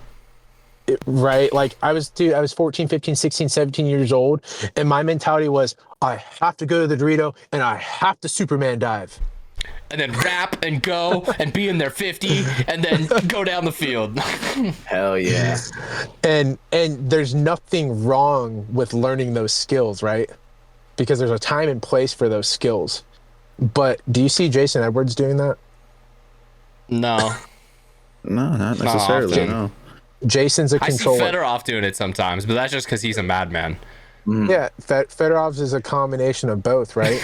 Very, very crafty, and even Fedorov, you could say, is a pioneer of the evolution of the game because he's a very unorthodox way of playing. Like, there's old school footage of Russian Legion where he's straight up double knee jumping, raising his knees to his chest like a pogo stick, jumping over a snake lane, landing on his toes, and then jumping forward. When I was gonna think like the Air Moscow clip and like just his clip, way dude. of using his body to get around lanes when guys before that were like, oh shit, you could dive over a lane. We didn't even know that, guys. Hey, well, Fedorov did it, so now let's learn how to do it. Yeah. First time you see a dolphin dive. Well, So- not even that, so- but just like not just diving straight to a bunker, knowing to dive a little bit back behind it and then come up because that's the lane is going to be hitting you, which is stuff that you guys talk about commonly now. But 10 years ago, a divisional team was not talking about how to like get around lanes. No, absolutely not. The evolution of the game has changed significantly, and like we brought up on the show multiple times in the past, but like with Dynasty, how they like invented running and gunning, that is like a concept that always was like blows when I your grew mind. up, that was like some normal shit, right? Like that was some basic stuff you would practice, running and gunning. Right. And the fact that Everyone it was lines up not on the a thing. board, barrels touching, Yep. pulling and running now. Like it's Yep. it's just But it is what it's it is. common knowledge Machine now. Gun Mike never did that. Motherfucker didn't know how to run and gun. Come on, machine gun. Oh, He get did it. called out. Hey, they- Fuck you, Mike Baird. Whoa, Oh. whoa! They did it with one hand. They one-handed it. Yeah, they were would. they They killing would anyone? pan it and then swing the other arm like Yeah. like karate chop it, dude. They go crazy fast. Different game. Shout out mid Different '90s game. Iron Man. Yeah. But yeah, I guess kind of finishing off the whole DMG story for you. When they get relegated, what is that, feeling like for you being on the sidelines now, no longer Great actively question. being there, but you were you were part of the roster that got him to that position. So there's a lot to that, and I'll try to dig into this. And there is nothing wrong with those guys who got bumped up, right? I would say, who was the only one left on that team? Was it Marv? Maybe Marv and Shane? Shaner. Marv. Yeah. Shane Howe was still playing too. Okay, so you got Marv and Shane, the original guys. Shane's played pro off and on. I mean, Shane's not new to pro, but he still did it again with us. And so being part of that core who won that team or won that those events to develop into that team, right? And then you look at how it transpired and essentially the ending, the relegation. This goes back to chemistry. It's not even that there aren't players on that team. And I didn't really get to look at this roster, so don't take this personally if you were on it or not. I've been unglued from paintball. I definitely was not on it, so you're good. I guess I do have Okay, to correct so- this. In the last year of DMG, Speegs did come back and play a little bit for them, so I guess he was another sure. member of that original roster. I just wanted to put that Sure. out. Okay. Good point. So with that being said, you have players coming into the pro division probably with not pro experience, Yep. nor that type of camaraderie and ability to gel with the guys next to them. And you're talking about at the highest level. So you're bringing up semi-pro players, D2 players, and you're piecing them together to then play against seasoned pairs. And why do I call it pairs? Because that's what paintball is. You've got 5 guys on the field. You've got essentially 2 pairs on each side. You've got the 3 who links it all together. And then you also have the 3 that links with the 2s. And so you have multiple pairs and coordination going on the field who everyone knows their job. Like it's unspoken. Like you know what you need to be doing. And you have that comfortableness, and then you also know what your teammates are capable of. Like Yosh whoever and Ryan. pairs up with whoever pairs up with Keith Brown knows Keith can race down the snake faster than most other players, and so they know how much leeway they can give Keith and know what he's able to do on his own without needing recon and without needing a buddy system. Yeah. Now Or like- you test that.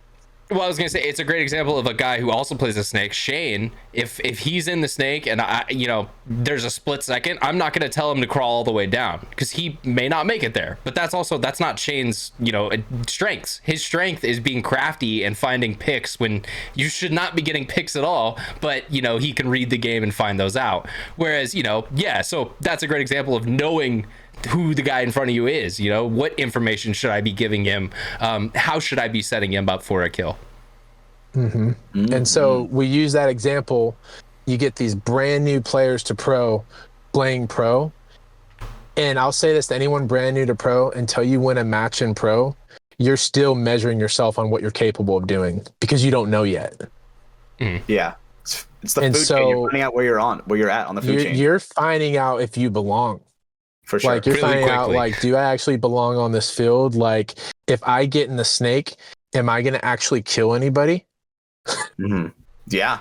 Like it's a real thing. And if you've never done it and you've never had those moments where, like, it's literally an endorphin overload when you have like a pristine point on the pro field and you're like, dude, I messed those guys up. Like, I'm ready for some more. You know, and like Maddie's calling your name in the booth. Like this weight, like this 500 pounds that's on your back, this monkey on your back is now off it. And now you're set free to go just create chaos.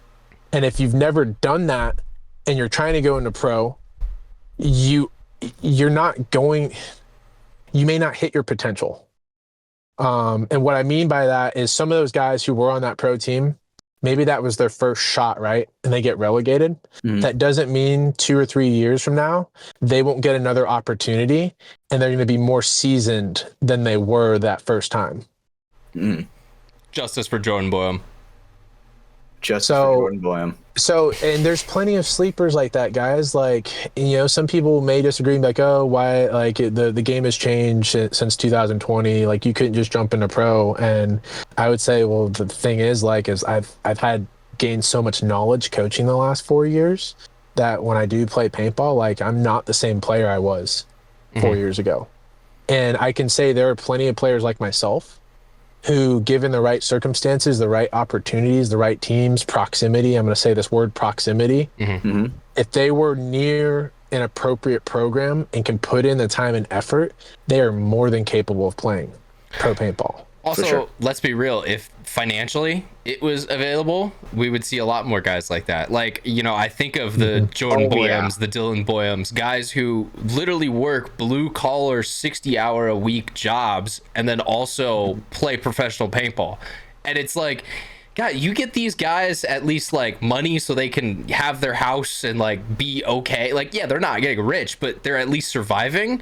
How much better does the pro, you know, scene as a general become? Because you have guys like that who, yeah, they just can't now. They have to go and spend time doing other things, you know, maybe getting their family together, maybe spending extra time at work to get a promotion eventually so they can get their family. Like, there's just different avenues they have to spend time on, whereas what if they were able to dedicate all that to just paintball? Yeah, it's a different game, especially where it's like on DMG, dude. We have a lot of commitments, dude. Like, being on this team is not the easiest shit in the world. We have a lot of responsibility, and we're held to a high standard around the field, for sure. So definitely not for the faint of heart. I would say it was a little different in Wyatt's era, but it's still, there was a lot of that shit was still there. It was a lot of, all right, you're going to be reffing 4 tournaments a year. You're going to be helping out with Impact's bids. You're going to be doing this, this, and this. Yep, that smile that's creeping in. Yep. that's play for DMG. I still paid entry at Capital Edge when I was a pro paintball player. Yeah. Yep, there you go. We paid our paintball tab, and you know what? There's nothing wrong with that. Like, you can say other teams maybe have a different deal, but we still had a lot of tools at our disposal. Where how many guys get to say, "Hey, we're going to scrimmage Impact 12 times this year"? I mean, not very many teams can say that. Can you put a price on that? Absolutely not. That's a different level of experience. $30 when you go to the field? Like, is that what that price is? You know, like, there's gives and takes, kind of. So that trade-off there, right? And that's an ongoing discussion with pro paintball, like teams that have the funding, that have those things that kind of take that strain off of players, because we have real lives. Because this isn't a sport unless you're doing clinics and promotions and types of ways to create income and revenue for yourself.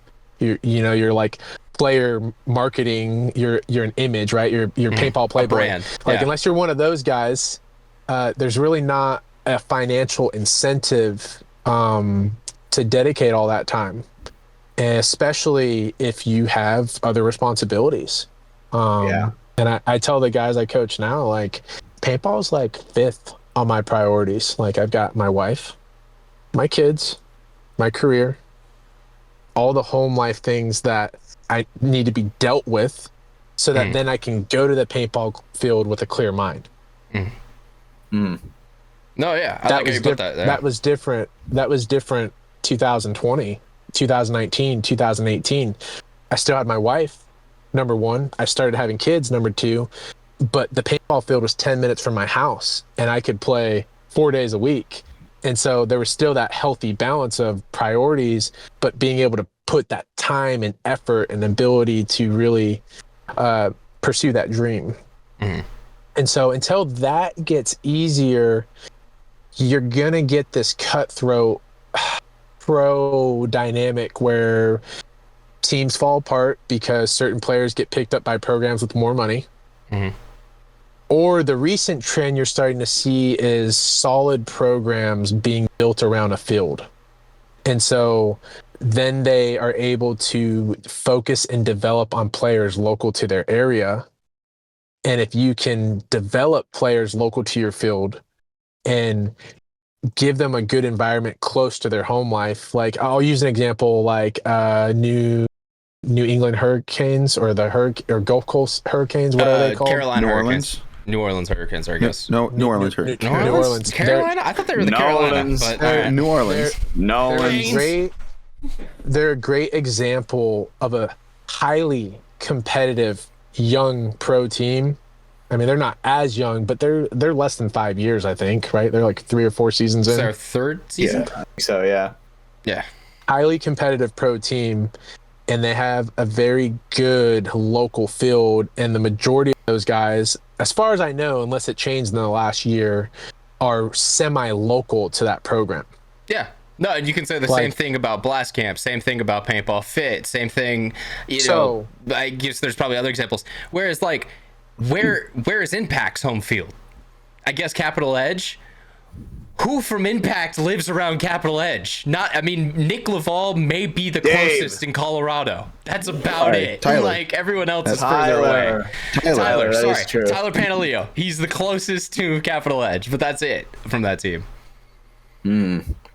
Right. Yeah, that is very true. Tyler, okay, you use that example, but Tyler was brought up through the local camp of DMG.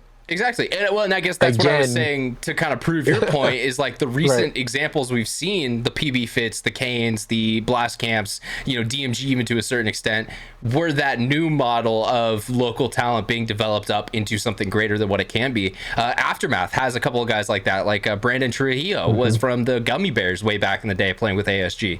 Now he's playing on their top tier team, and he's doing fucking great. Shout out Brando, the other Brando, not this Brando. He does nothing. He doesn't go to events, and he goes to weddings instead. He's a loser. Oh, boo-hoo. Cry about it. But going back to your point, like it definitely is. We're seeing this turn of now these not just super empires that have like we fly everyone in for a couple weeks and then we get together and then we go to the event. It's a horrible business model. Well, that too, yeah. Like for sustainability, and what does Houston Heat break even? Does Sarge care? That's the like counterpoint to that of like there are some guys, the Barts, the Sarges. And you further dig into is every pro team owner a Sarge? No, 100% no. Not even close. So going back to this model, okay, well, where can we make up for this? Well, we can practice a lot more often, a lot longer, a lot more efficiently. And what I lack for in all-stars and veterans, I can make up for in developing players quicker. So you're seeing Scott Stewarts, the Chavezes, the local guys who guys didn't really know about, but they bought into this program, and now, all right, you guys you're here to compete. Yeah. And so that's what we're seeing a lot of now. And so going back to, unless some serious things change, unless I hit it really big on some crypto meme coins, and I got some deep pockets, my future for paintball is building up my local area. So that's awesome. Partnering with the field, which would be Action Town Park. Andy, hey, I'm dropping that seed, maybe get us some better prices on skids. I'm just saying. We'll buy a lot more. He's a great guy. He's got a business. Hey, props to business owners, especially with how cutthroat paintball fields are and keeping them up and going. If you can successfully keep a paintball field up and running, you're doing great. But my vision would be to create the first pro team out of Arkansas. Because that hasn't been done before. And again, that's a brick by brick play. Like, how long is that going to take me to do? 3, 4, 5 years longer? That's fine, because proximity matters to me. 5 years from now, I'm 36, still relatively in my prime, actively playing. I'm healthy, Lord willing, and I can balance my home life and however many more players we can develop, because you get to this point with a camp system. If I can develop players to D2 or semi-pro, those D2 semi-pro players can develop D5 players into D4, D3 players. And so the spreading of knowledge, right, and coaching and teaching, eventually you have this multiplication of increase that just happens naturally. It becomes exponential. And so that, like, you know, the first couple of years are absolutely slow, but it builds and builds and builds to where all of a sudden, you know, like DMG at its height had a pro team, semi-pro, D2, D3, D4, and D5 lines. The amount of knowledge that was gained and transferred throughout that time had to be just, I mean, insane.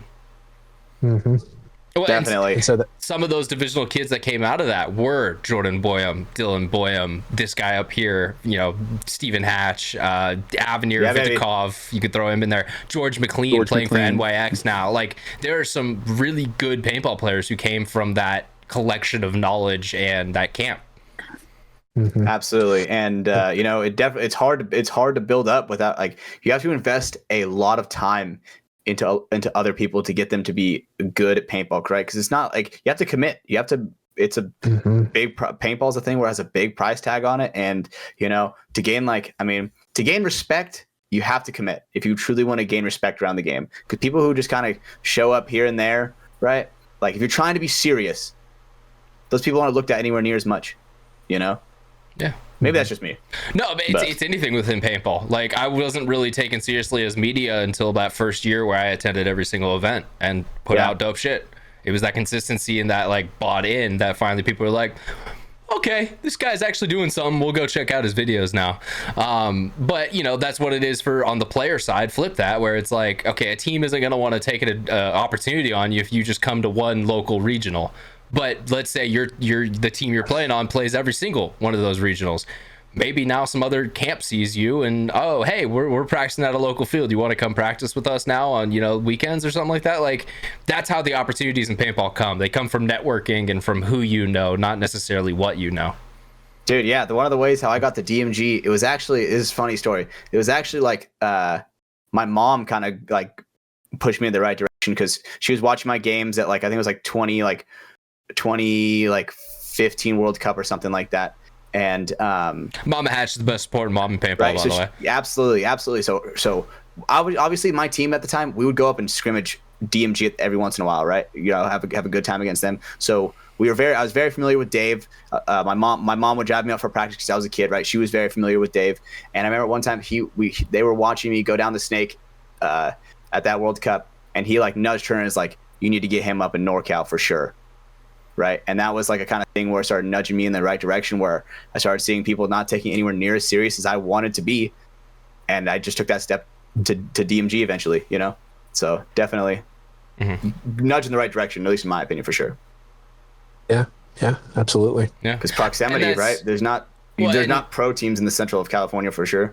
Yeah, and what I was gonna say, but routing that back into, you know, our guest tonight, like, there needs to be that foundation. There needs to be the guys like the Daves, the Andrews, you know, the guys who are like, fuck it, I'm not gonna play anymore. I love this game. It sucks I can't play. I can still coach. I can make a program where people can come here and learn and start to gain some of my knowledge and maybe potentially learn new things past me even. But, like, you know, you have to have that structure in place as well. Always absolutely, the structure's hard to come by. We all know that look from Brandon. That's the check-in look. I'll kind of add on to this thought process that we're discussing. And when I was in the DMG camp, don't get me wrong, the more you're around other players, other perspectives, playing against pro teams, scrimmaging, practicing, drilling, there's a learning process, right? But when you're already at the semi-pro level and you've made the team, there are unspoken things that are just expected out of you to know. Absolutely. And it's just, hey, like, dude, we're not going back to learning the fundamentals of algebra and trig. Like, this is on calculus. Strap in, motherfucker. We're up here at calculus, buddy. Like, we're not going back to those fundamentals. Bro, we are launching rocket ships. If you don't know algebra, you shouldn't fucking be here. Yeah. And I'll say, at least the generation of paintball I grew up in, I had a couple good coaches, but a lot of the things were just learned through blood, sweat, and tears. Absolutely. And grind. Going back to coaching, I don't think every pro player is a coach. Because there are players who have an understanding of the game, but can they convey that back and describe it and explain it? Guy we just brought up, George McLean. I absolutely love you, George. He could not teach me how to play the snake as well as he knows how to play it, but he knows how to play it. I gotta wrap this up in about 5 minutes, but that's the point, right? George, great player, but could he actually break down from step A, building players up to step Z? No, and again, that's nothing against him. That's not his strength. That's not his skill set. He's a phenomenal player of his own rights and credentials. And so, with that being said, if you have that ability to teach, or even have the ability to learn how to teach, because that's what it was for me with coaching, is I had to learn how to teach rather than saying like, hey, like this is just second nature. Like, well, guess what? It's not second nature to newer players. Like, how do I explain this to them and build them up and give them something of value that is really going to change the way they play?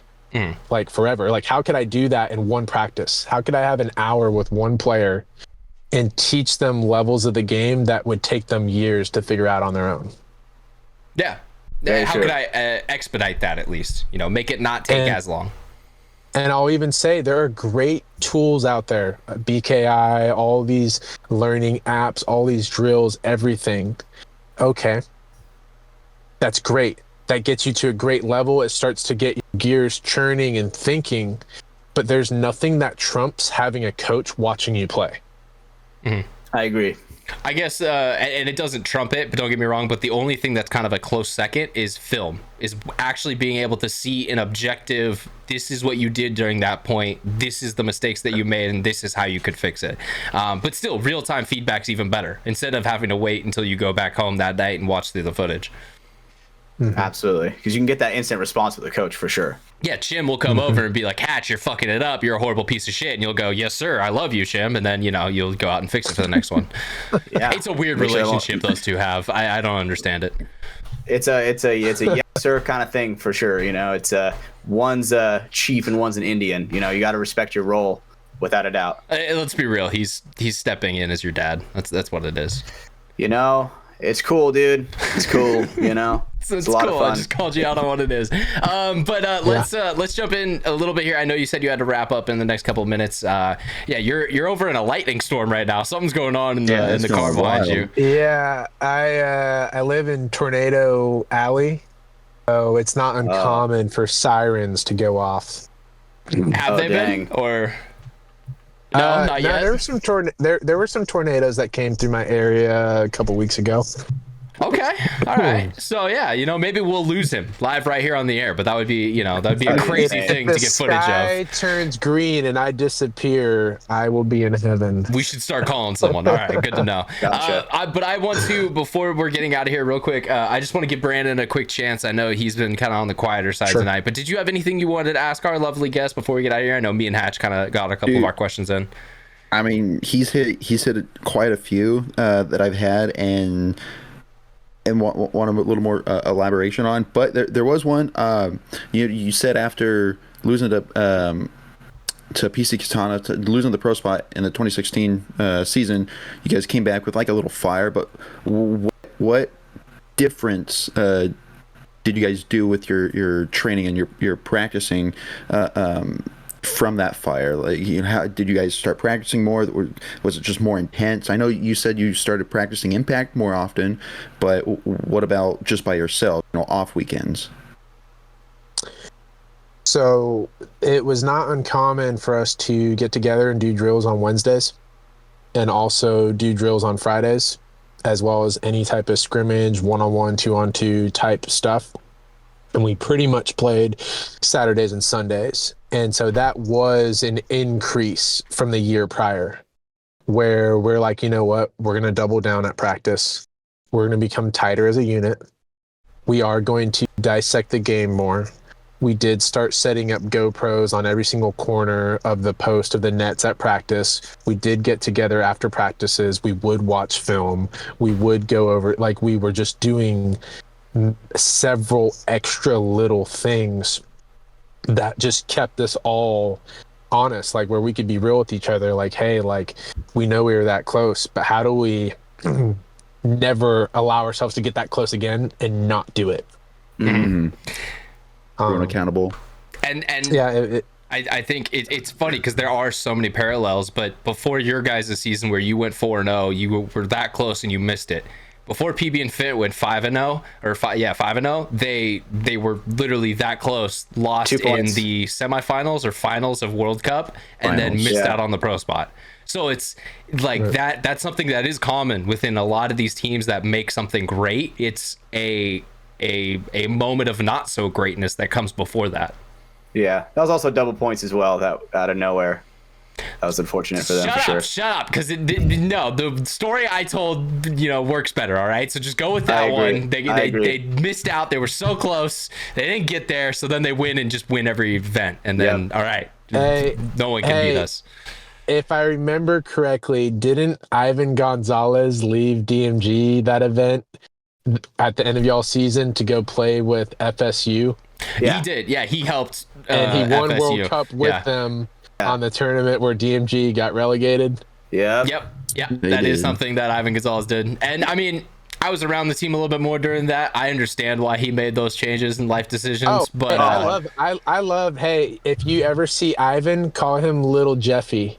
Little Jeffy, okay. Like Little Hefe or Little Jeffy? Yeah.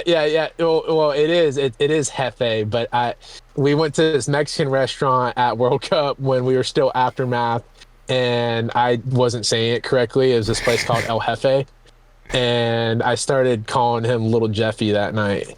So Ivan Gonzalez is Little Jeffy. He loves it. Don't let him tell you or act like he doesn't know what I'm talking about. Nice. Well, one more story that we won't tell here on the air, but I need you to remember this. It involves an Apple hotel and me, you, and Tim Brusselback. So that's all I'm gonna say. I hope you remember that story from way back in the day. But yeah, that was a great one, and it was a time I enjoyed with you and Timmy B back in the day. Let's go ahead. Let's start to bring this show on home. We always do kind of a final thoughts type moment. I'll let the boys get theirs out of the way first. But Brandon, was there anything you wanted to add to this episode? No, I really did like hearing about the stories from old DMG. Thank you. It's awesome. I've heard some from Marv and from Ryan as well, and just hearing a third perspective from it.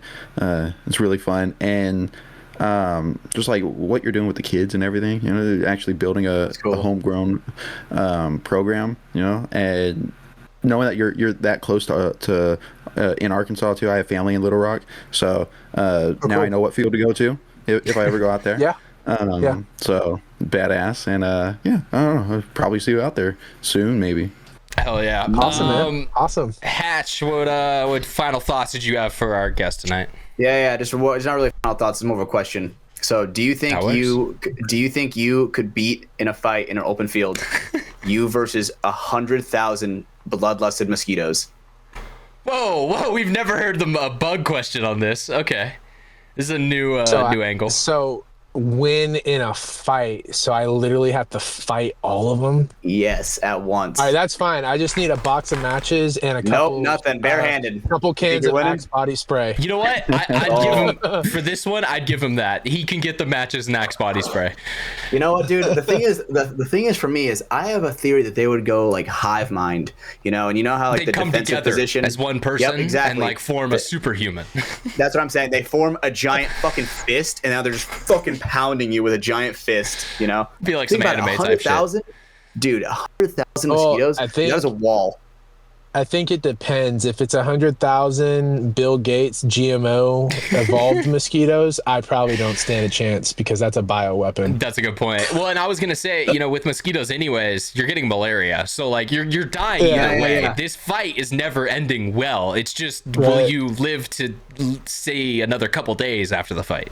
The thing is, it's funny. I asked my girlfriend this. She actually just responded to me with a thing. She said, mosquitoes inject their saliva, which contains a numbing agent, before they suck the blood, and our immune system recognizes it as a foreign substance and produces histamine, which is why we get itchy, swollen bumps to mosquito bites. So realistically, the way how you would die is An allergic reaction. You would go into anaphylactic shock, like incredibly fast. Yeah, because then your body would just be like, Sounds I terrible. don't fucking understand Yes, this, dude. and then just Your shut eyes are itself getting down. swollen shut, dude. And plus, they're bloodless. Okay. Those motherfuckers No. are in your eyes. It's so like dragon fruit, kind you of. just no. You take enough Benadryl to see See the the dark Hat Man, and just and the then Hat he's Man, there you're perfectly fighting fine. with you through the fields. Nice. How many ex-guest references can we make with this No, this question? I do think you can outrun mosquitoes. It's just how long can you run? You can outrun mosquitoes? What? Mosquitoes aren't that I fast. They're don't know not if as I fast as can. horseflies. Can you? What's the Brandon, he's on speed it. of a typical horsefly? Horseflies are fast, dude. They zoom around. Wasn't and that why they they're called target you. horseflies? Because like, Oh, Dude, Whoa. do you guys not have horse? Do we not have horseflies in California? yes, We do in the and Central no, Valley, for yeah. sure. Some of the rural yeah, parts they're the too. big ass ones. Yeah, they're evil. Like they literally have a mind of their own. Where like I've had a horsefly that was around my house for a few weeks, and every morning he would terrorize me as I was getting into the car, and then he would land on my windshield and just stare at me until I drove down the block. Just the same one every day. And he's like, all right, see you tomorrow. Like, They could fly up to 90 miles an hour. God damn. Holy shit! Yeah, so And a you're out mosquito, running 90 miles an What's hour. mosquito speed? 1.5. Miles Oh per hour? shit, Yeah. they're slow Yes. as fuck. yeah, Okay, that's wait, you what I could. thought. Like, we can Yeah. power walk out of these mosquitoes. We just got to dude. power walk to a house. Yeah, Holy shit, dude. they're coming. But if you would have Fucking said coming. horseflies, I wouldn't stand a chance. Damn, dude. Yeah, horseflies would eat you up. Those are the ones that bite too, right? Like they got. For sure. Yeah. They're evil. Yep. They're They're literally little evil. They fuckers. serve no purpose on Earth. Dude, I feel like if you're unarmed against the mosquitoes, your best bet is to hit the fucking monkey bomb, and you're just like trying to like slap them as much as you can in the center. If you're unarmed, you know. Just going crazy, man. Was that yeah, a COD Zombies reference? A Yeah, for monkey sure. bomb? It was. Yeah. Yeah. Nice. This guy held a world record in COD Zombies at one point in time. I did actually. I did have a world record in Call of Duty Zombies at one point. You For know, the not day and a original. half. The original like zombies? No, it's Black Ops 3 Zombies. Okay, I remember the original zombies. You'd have like, well, no, the one with the auditorium, and you'd open all the doors, and Black Ops, yeah. you could essentially get them to swarm you, and you could actually kind of loop around and like run in a direction and kind of like coerce them. Oh and yeah, then- running trains for sure. and then ray gun them and Yep. MG42s and whatever Oh, else you did to hell just yeah. mow them down. Yeah, those are some good times. Dude, I'm a gamer myself, dude. So I love playing that. Like, I still go back and play zombies every once in a while because it's really Nice. nostalgic for me. Are you a Nice, gamer yeah. yourself? I assume with all the kids, you never have time. Before kids, that would have been BK. Okay. So video games are not as fun when you're dealing with the toddler age. Maybe when my son is a little older, like gets about 10, 11, maybe I'll get to re-enter that era of playing video Gotcha. games. Okay. Yeah. Hell yeah. Introduce them to some video games and some paintball. Like my kid's got a Nintendo Switch, but like I want to play like PUBG and like shooter games, and Oh yeah. they're playing Mario Kart and Mario Party, which is totally okay. You're trying to play the but- real shit. Yeah, I'm trying to play the manly stuff. Hell yeah. You know, some guns, some shooting, some blood. God damn, I love video games. Yeah. They're a blast. Sorry, I had to go let someone in. But yeah, Hey, so hey guys, my wife has like opened the garage 3 times now, so she has been warning me. yeah, I was trying to wrap this up. I was trying to bring this on home, and then Hatch wanted to get an animal fighting question in there at last second. Sorry. So let's please do that. Andrew, for anyone who maybe wants to figure out more information about your guys' program or just about you in general, is there any stuff online that they could check out for the Murder Hornets? They can look up our Facebook page, which would be Arkansas Youth Paintball. And that's a public page, and they could message that page directly, or they could just find me somehow. Andrew Wyatt. Start stalking you. And yeah. If you're in the like area of you Arkansas, type if you'd like to ever come to the area and get some hands-on coaching, I commit myself about 2 weekends a month right now, which is a healthy keeping things in balance with how many kids I have. I can't be there every weekend, but I do commit myself 2 weekends a month. I'm not coaching for the next 3 or 4 weeks because I have a litter of French bulldogs right now. So still breeding dogs too.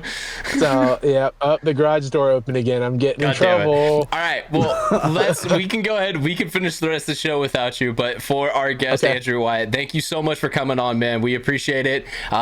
Tell Sarah I said hi. I don't want you to get in any more trouble. But yeah, definitely. We appreciate having you on the show tonight, man. And it was it was an awesome blast to catch up with you. Yeah, guys, it was awesome. Love to come back anytime, and just good catching up with you. You need to call me, man. Yeah, no, definitely. I have your number now. I had no contact method because, like you said, you got rid of your old Facebook. So I'm glad we have some way to keep in contact now. So hell yeah, it was good talking with you again, man. And I hope you and your family do well. Yep. Hey, great meeting both you boys, and great job with the show, guys. I think this is awesome. Hell yeah. Well, we appreciate it, and thanks for coming on. We'll see you here shortly. All right, I'll let him step on out, and then if you just want it, there we go. That works. He jumped on out. Let me pull up our other layout, and then we can finish up the show real quick. For that to happen, we need a cool guy of the week, which is that's your job, Brandon. You're supposed to do that. Boom, coming in right now. Ooh, had one locked and loaded. Let's go. Hell yeah. Dude. You know, this is W Wingman. Shout out Tristan. You know, just some random guy spitting some game at some fucking girl walking down the street, comes up and just paid him the best compliment and built him up right in front of her eyes. You know, good shit, King. Showed how much of a great man he is, and just introduced himself. Hey, this is a great guy. Be lucky that you're meeting him. So he's off. Yo, Ed, I really appreciate that loan, bro. That $2,000 really helped me out a lot. Oh, bro, I appreciate that. He's a great guy. He's a great guy. No, it's cool, of course. No, appreciate you. What's your name? I'm Tristan. He's a really great guy. Really appreciate it, bro. No, bro, don't worry. You got this. All right. You got this. Thanks for off. I'll drop the video in for our listeners. I haven't watched it yet, but I've seen this a couple times on Instagram, actually. There's this one Italian female who makes pizzas and is very, very attractive. And I always see underneath her posts, people will leave a comment like, hey guys, remember when I rescued that litter of kittens from the burning building? And I've seen a whole bunch of like comments underneath it of like, dude, bro, that was the best, man. Like, that was awesome. Like, good shit. Like, giving him props. And, you know, because it's to try and like look better, you know, for the girl who you're commenting on for. But yeah, that's the only other time I've seen that digitally. So yeah, good shit, Wingman. Keep that up. We love, hell yeah, brother. We love raising and supporting other kings, even short kings. Yeah, thanks, Tristan. Average size kings. Sorry. And then Hatch, what is our code word of the week? All right, so we were talking about the old school ways of DMG, you know, so the good old code quote of the week, the good old days. Shout out to the good old days, you know. What did you just call the code word of the week? The code quote of the week or whatever. Dude, you know, sometimes it's more than just a word. We've done this 95 times, Hatch. How do you not remember? Whoa. We have not done that one 95 times. We probably started that one around like 45 that realistically. Was a 30. It was a 30. I'll fight back 60 times. There we go. Compromise. All right, solid compromise. Sweet. Honestly, that's just a shout out to my intelligence because, you know, I was the one who came up with it. That's a good point. It's literally your baby. I was kind of hoping it'd be 2 pimp cups. Oh, That would've that's, been a that's a better good one. one. We'll accept Good that one. old days. Good old days. It's like that Malcolm Moore song, you know. Sometimes these would be the good old We could turn days. back time. Wait, Oh. that's a different song, but different song. No, that no, also no, that's the says, same one. No, that's the same Good one. one, Pirates. I love that song. Mama sang us to sleep with Honestly, we should do like a No, Patreon but exclusive where we're we're doing like karaoke version. Yeah, karaoke. I was Where gonna we say we just should do do like a karaoke, so Patreon. we I'm down. shuffle songs, and just for 3 hours, it's us singing to each other. I'm down. I can hit a mean You're Fireflies down? for sure. I can't think of anything straighter. Yeah. God. Maybe your marriage. That's about it. Brandon, I don't know, what would yeah. be your main karaoke song? Ooh. Real Slim Shady? Man. Dude, nah. Hell no. That's no joke. They actually use that Nah. shit to torture terrorists, bro, to play that shit like endlessly. Because that song is so fucking Slim annoying. Shady? Well, not Yeah, just that the real song, Slim but Shady. music in general. That's like one of them for sure yeah. that they just play over and over and over to like mentally crack people, which is crazy. So. Wow. Yeah. But anyway, Brandon, what would be your karaoke song? Come on, bro. Give Ooh, it to me. enough I think a psychological Paramore warfare. song. A Paramore song, you know? You're trying to be Oh. Haley Give me Williams? some- Hard times. Absolutely. Dude, she's no, mommy, all right? No one can sing like her. Give me Hallelujah, the live version from Chicago. Oh shit, Yeah. dude. You're very insane. particular. You're crazy. No, You're I'm not hitting those. that. You're not hitting that I'm shit. hitting those. That would be like me being let's like, have a give me karaoke Panic night. at the Disco. I'm going to fucking be Brandon Urie. No, Nah. I'm not. I can't hit those notes. I'm not Brandon This Urie. is gospel, dude. I'm gonna hit that. Yes, dude. If you love I'm gonna me, hit let that. me go. And then Let me fucking, tell you, yeah, no kill joke. it. There was one time where I hit that shit in the car. I was like, "Oh my god, bro, sign me Don't get up! me wrong. Someone sign me." At 2 a.m., we've all drove down a dark alley where, you know, dark back streets or something, and that song is blaring and your windows are down and you're just yelling, because I definitely have done that multiple times. You gotta stay awake somehow. If you Yeah, love absolutely. me, let me. And then, yeah, you just fucking hit it. I don't want to Yeah. do it because it's going to be bad here. But when you got You the got a whole karaoke song machine? on, Dude, the you have a better do. karaoke machine? we got a mic and everything. I'll get it set up. Oh, dude, I'm so down, dude. My song would probably be Fireflies, realistically, just because I know. Oh, I would every accept fucking- nothing less. Yeah. I know every word to that song for sure. Dude, Yeah, give, me, I- give me some Toby Keith, bro. That's what I'm going with. Give me Oh, some really? good Some old Toby Keith? honky-tonk country, baby. Holy shit, dude. Ooh, The that's a good honky way. tonk. Zach Brown band, the Little bit of chicken fried. yeah, chicken fried. Cold Yes, beer yes. on Oh, Friday night. all right, all right. Baby cheese Oh, and that'd be my second one. just right. Oh, okay. And the radio up. I like to see the sunrise. Honestly, dude, my other one we're would just probably not getting a low-key be concert. I love that song. Cowpoke by Coulter Wall. You know, I can sometimes Okay. hit that deep Okay. deep voice. You know, Yeah. sometimes depending on how early it is in the morning. Or you gotta hit that. Baby, lock them doors and turn them lights Yeah. down low. Hit it, Brando. Hit I that. can't even hit do that shit. Hit that, Brando. I can't go that deep. I think. Come on, that was Play decent. that music going soft and slow. Yeah.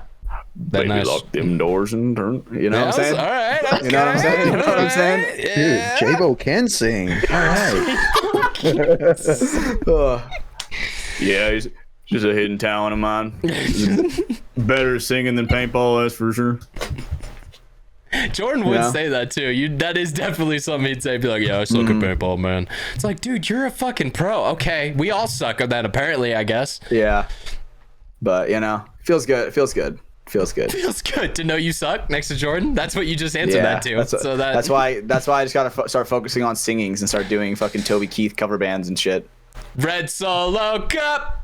Yup. I lift I you fill up. you up or whatever. Proceed Something to like- party. Also, rest in power to our young king, Toby Keith. By the way, rest in power. Fuck, dude, that was a rough part of the year for sure. I like how Hatch pulls out the biggest red solo cup I've ever seen when we mentioned Toby Keith. That's absolutely beautiful, by the way. Red Solo Cup, I fill you up, you know? Proceed to party. All right, well, let's proceed to party and get the fuck on out of this podcast, boys. That was a great episode. We had a lovely guest, our boy Andrew Wyatt. Loved talking to him, getting him caught up with him just a little bit. But yeah, we also had a cool guy of the week, and we had our code word, good old days. Make sure you rate the show on whatever platform you're listening on. So YouTube, podcast, Apple Podcast, or Spotify. They're two different platforms, but drop a 5-star on either one, whichever one you're on. It takes only a second to do, and it definitely helps push us up further on into the algorithm. More people will find the show, and yeah, makes us look better to sponsors and people who care. So rate the show. Damn it. Have they rated the show? Brandon, tell him to rate the Make show. us look good. Rate the fucking show. Do what he said. Give him a 5 stars. Also subscribe on any of those platforms: YouTube, Spotify, Apple Podcasts, whatever one you want. All of them. All of them at the same time. Sorry, do what Brandon says. All of them at the same time. And once you do that, it's just going to give you a notification that the show is live and ready to go. So that way, no delay. You'll be right there ready to listen to it. We also have the Patreon. If you want the absolute no delay version, you got to go head over to Patreon. They are going to get access to the show later tonight after I finish editing it. We post it up there for them to watch and check out. They also get access to bonus content and other ad-free versions of shows and videos and stuff that comes out for the Mafia Productions brand. So head on over there to patreon.com/mafia_productions. Go, check that out. Get some more information about it or get signed up yourself at patreon.com/mafia_productions.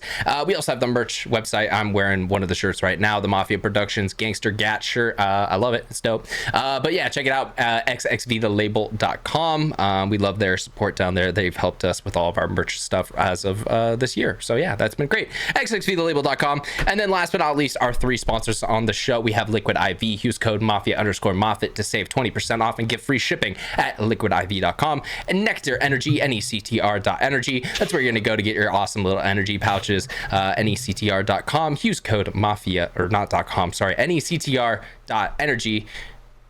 I don't know why this one's so weird to me tonight, but NECTR.energy, their weird ass URL that always gets stuck in my head. But yeah, head over there, use code Mafia Productions. You're gonna get, a buy 2 get 1 free. Did you drop some of that? I think you dropped some of that, Brandon. I did. Yeah. Okay. I dropped all. Pick it up right now. Pick it up. Pick up your nectar. Pick it up.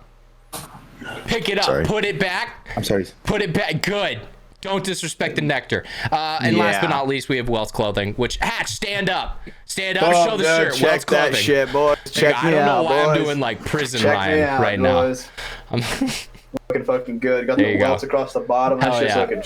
That's actually their custom undershirts that they do, so that way even when you're wearing your jersey, the welt still sticks out from the bottom, which is an old school, like early 2000s big white t-shirt thing everyone used to do underneath their jerseys. So love that from Scott. Think it's a dope idea Look and design good, feel that they good, made. play good. But yeah, Welts Wednesday, that's tomorrow as of this recording, because we record on Tuesdays. So yeah, make sure you wear your welts and show your support for those guys over there down there in Texas. Head over to head over to website weltsclothing.com and use code FTS, and you're gonna save some money. There we go. I did it. I got through all the shit I was supposed to say. That was an episode of From the Sidelines, episode 95, for our lovely guest. 5 more. We're almost there. We're almost there. 5 more. Before our lovely guest, Andrew Wyatt, we have Brandon Baird and Stephen Hatch, our co-host. My name is Ryan Mafia Moffitt. And yeah, this has been From the Sidelines, and we will catch you guys on the next one. Do the thing, Hatch. Bye. See you guys later.